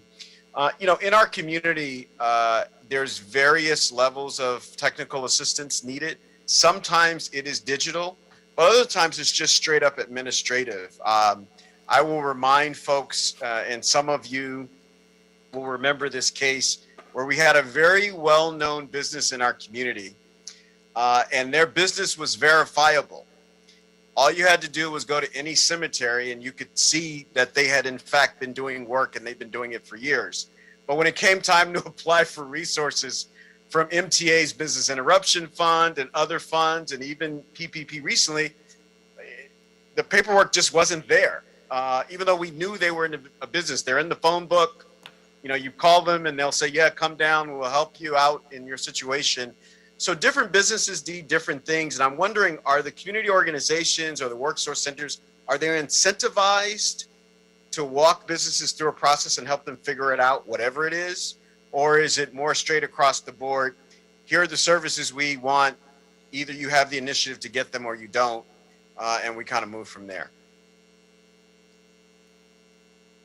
I completely agree with you, Council Member. I think the level of technical assistance is needed varies from business to business, irregardless of what community you're in. The business or centers are equipped to help from, I don't want to say hand-holding, but from walking step by step along the path that the business needs to get to the point where they can submit all of the forms. They have sample documents that are needed. Even when we started with PPP and the LD way in the beginning of the pandemic, they developed different templates to help the business for their profit and loss statements, help them fill it out. Even when they couldn't meet in person, they would sit on the phone with somebody and say, okay, what about this? What about this? So, and then help them afterwards so that they can continue that process of technical assistance. Because it's not just you get the loan or you get the grant and that's it, great, you're done. It's like you get the grant, you get the loan. Okay, now the real work starts. How do we help you maintain your business? How do we help you continue to stabilize your business so that if this happens again, they can it's almost like teaching them how to fish, in a strange analogy, but helping them along the way. So yes, they are equipped to do that. That's part of the work. With the new RFP that we presented to you the last time we met, that will be even more. There will be more metrics attached to that because it would be an increase in profitability, which kind of equivalates to the books, which are very important. The books are very crucial for businesses. They need to have they need to have books. So I agree when you say, Councilmember Price, when you talk about a business plan and where your books are in order, we don't want to see shoebox with receipts. We want to see at least a spreadsheet, and then maybe some QuickBooks, and then progress from there. So we do need to meet them where they're at for the individual businesses. Yeah, thank you, Ms. Rodriguez. I don't know if anybody else wants to comment on this before I ask a follow-up. I just wanted to add, thank you, Ms. Rodriguez, for that. I just wanted to add that I think the outreach piece, the outreach component is very critical because we have the resources, we have the business sources that are equipped to assist businesses. We got to make sure that businesses know that they can get the assistance at our business source centers, and which is why we are asking again as part of the programs to have the resource to be able to do that outreach that's needed. This is good evening. Can everyone hear me? This is Carolyn. Yes. I just wanted to add that one of the lessons we've learned in the process is it's really important to have a pre-application process. So businesses understand and can get the technical assistance beforehand. When we say we need these 5 pieces of documentation, we're going to allow you 5 days to get those pieces of documentation, as opposed to opening it up and saying, all right, and close it. I think that's one of the critical lessons that we've learned so that businesses can go get that technical assistance beforehand work with our business source centers to put the paperwork in order. And I have to admit, I think we've also learned that we're not asking for a lot of paperwork this time around. And we're hopeful that we're asking for the minimum amount of documentation just to prove up your doors have been open and you have a business tax certificate. But again, just reiterating that pre-application process really, I think, levels the playing field. Just thank you for that. Just to follow up on that, I just wonder if you all contemplated a sort of evaluation or reward structure for the business source centers or the community-based organizations. And I'll tell you why, and I think this is true in a lot of social services.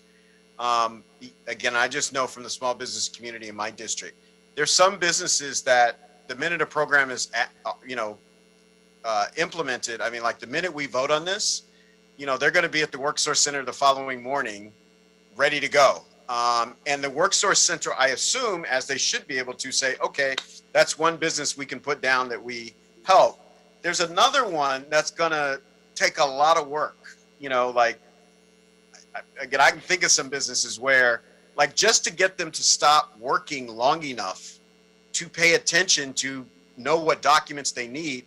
If this is forgetting that they have to actually stop working to get the documents, takes a lot more work and a lot more hours. And if I'm the community, and if I'm the contractor, I say, well, I want to work with the people where I can run my numbers up. But it may be, in fact, these businesses actually bring greater value to the community. So I just am curious about the sort of what's the evaluation or reward structure to the people doing the technical assistance in terms of what kinds of businesses they help and what kind of help they offer.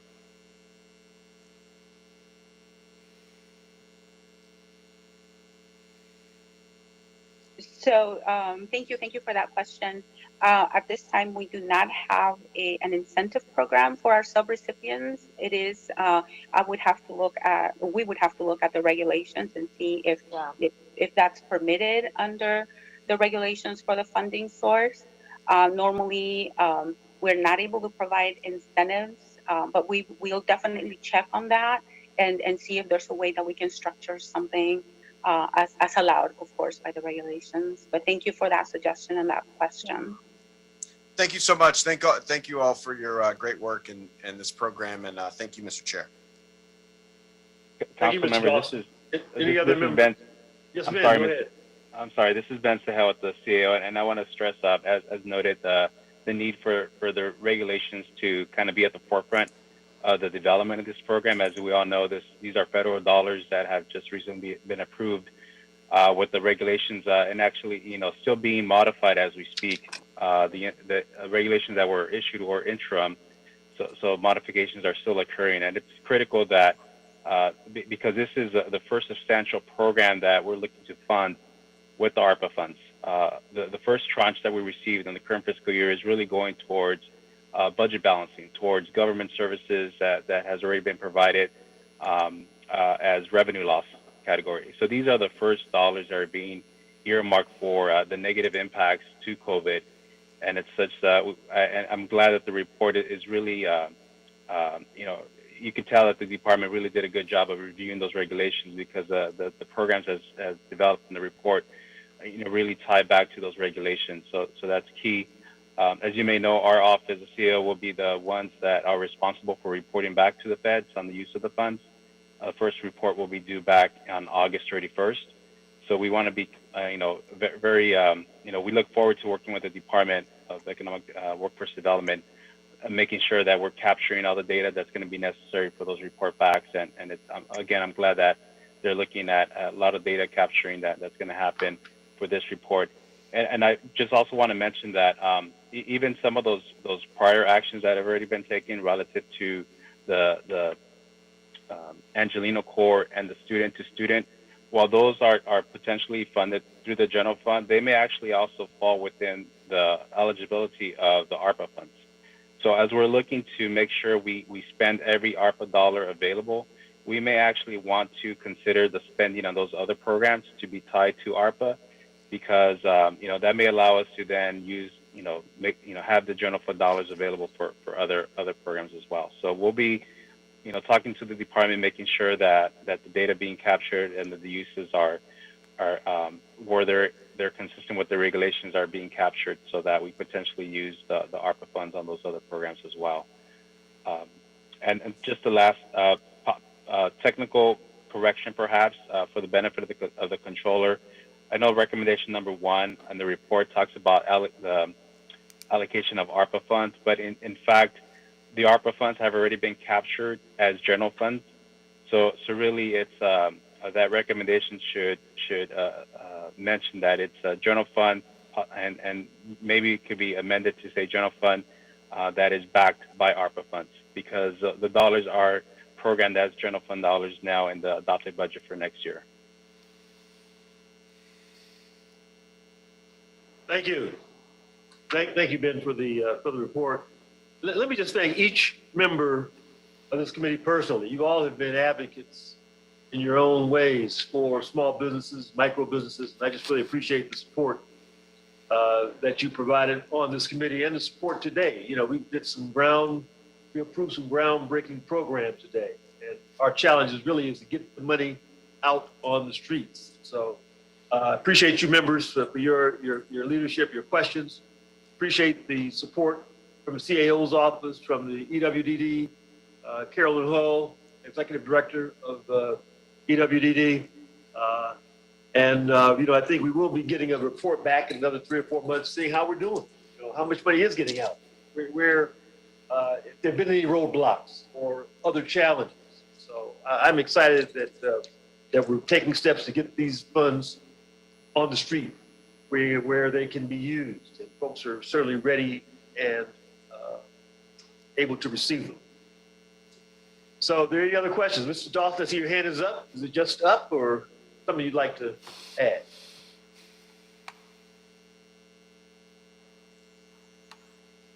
Members, I think we should approve the EWDD report recommendations. And Mr. Lid, you will lead us in a vote? Yes, Councilmember Price, Aye. Councilmember Krikorian, Aye. Councilmember Blumenfield, Blumenfield, aye. Councilmember Rahman, Yes. Councilmember Harris Dawson. Yes. Very good. Okay, and just to clarify that, to report those recommendations as presented by the CAO. Okay, Mr. Lid, is there anything else before us at this time? That clears the desk. Okay, this meeting is adjourned. Thank you, members. Thank you. And Thanks, thank you. everybody. Have a good day. Have a nice Take care, everybody. Thank you.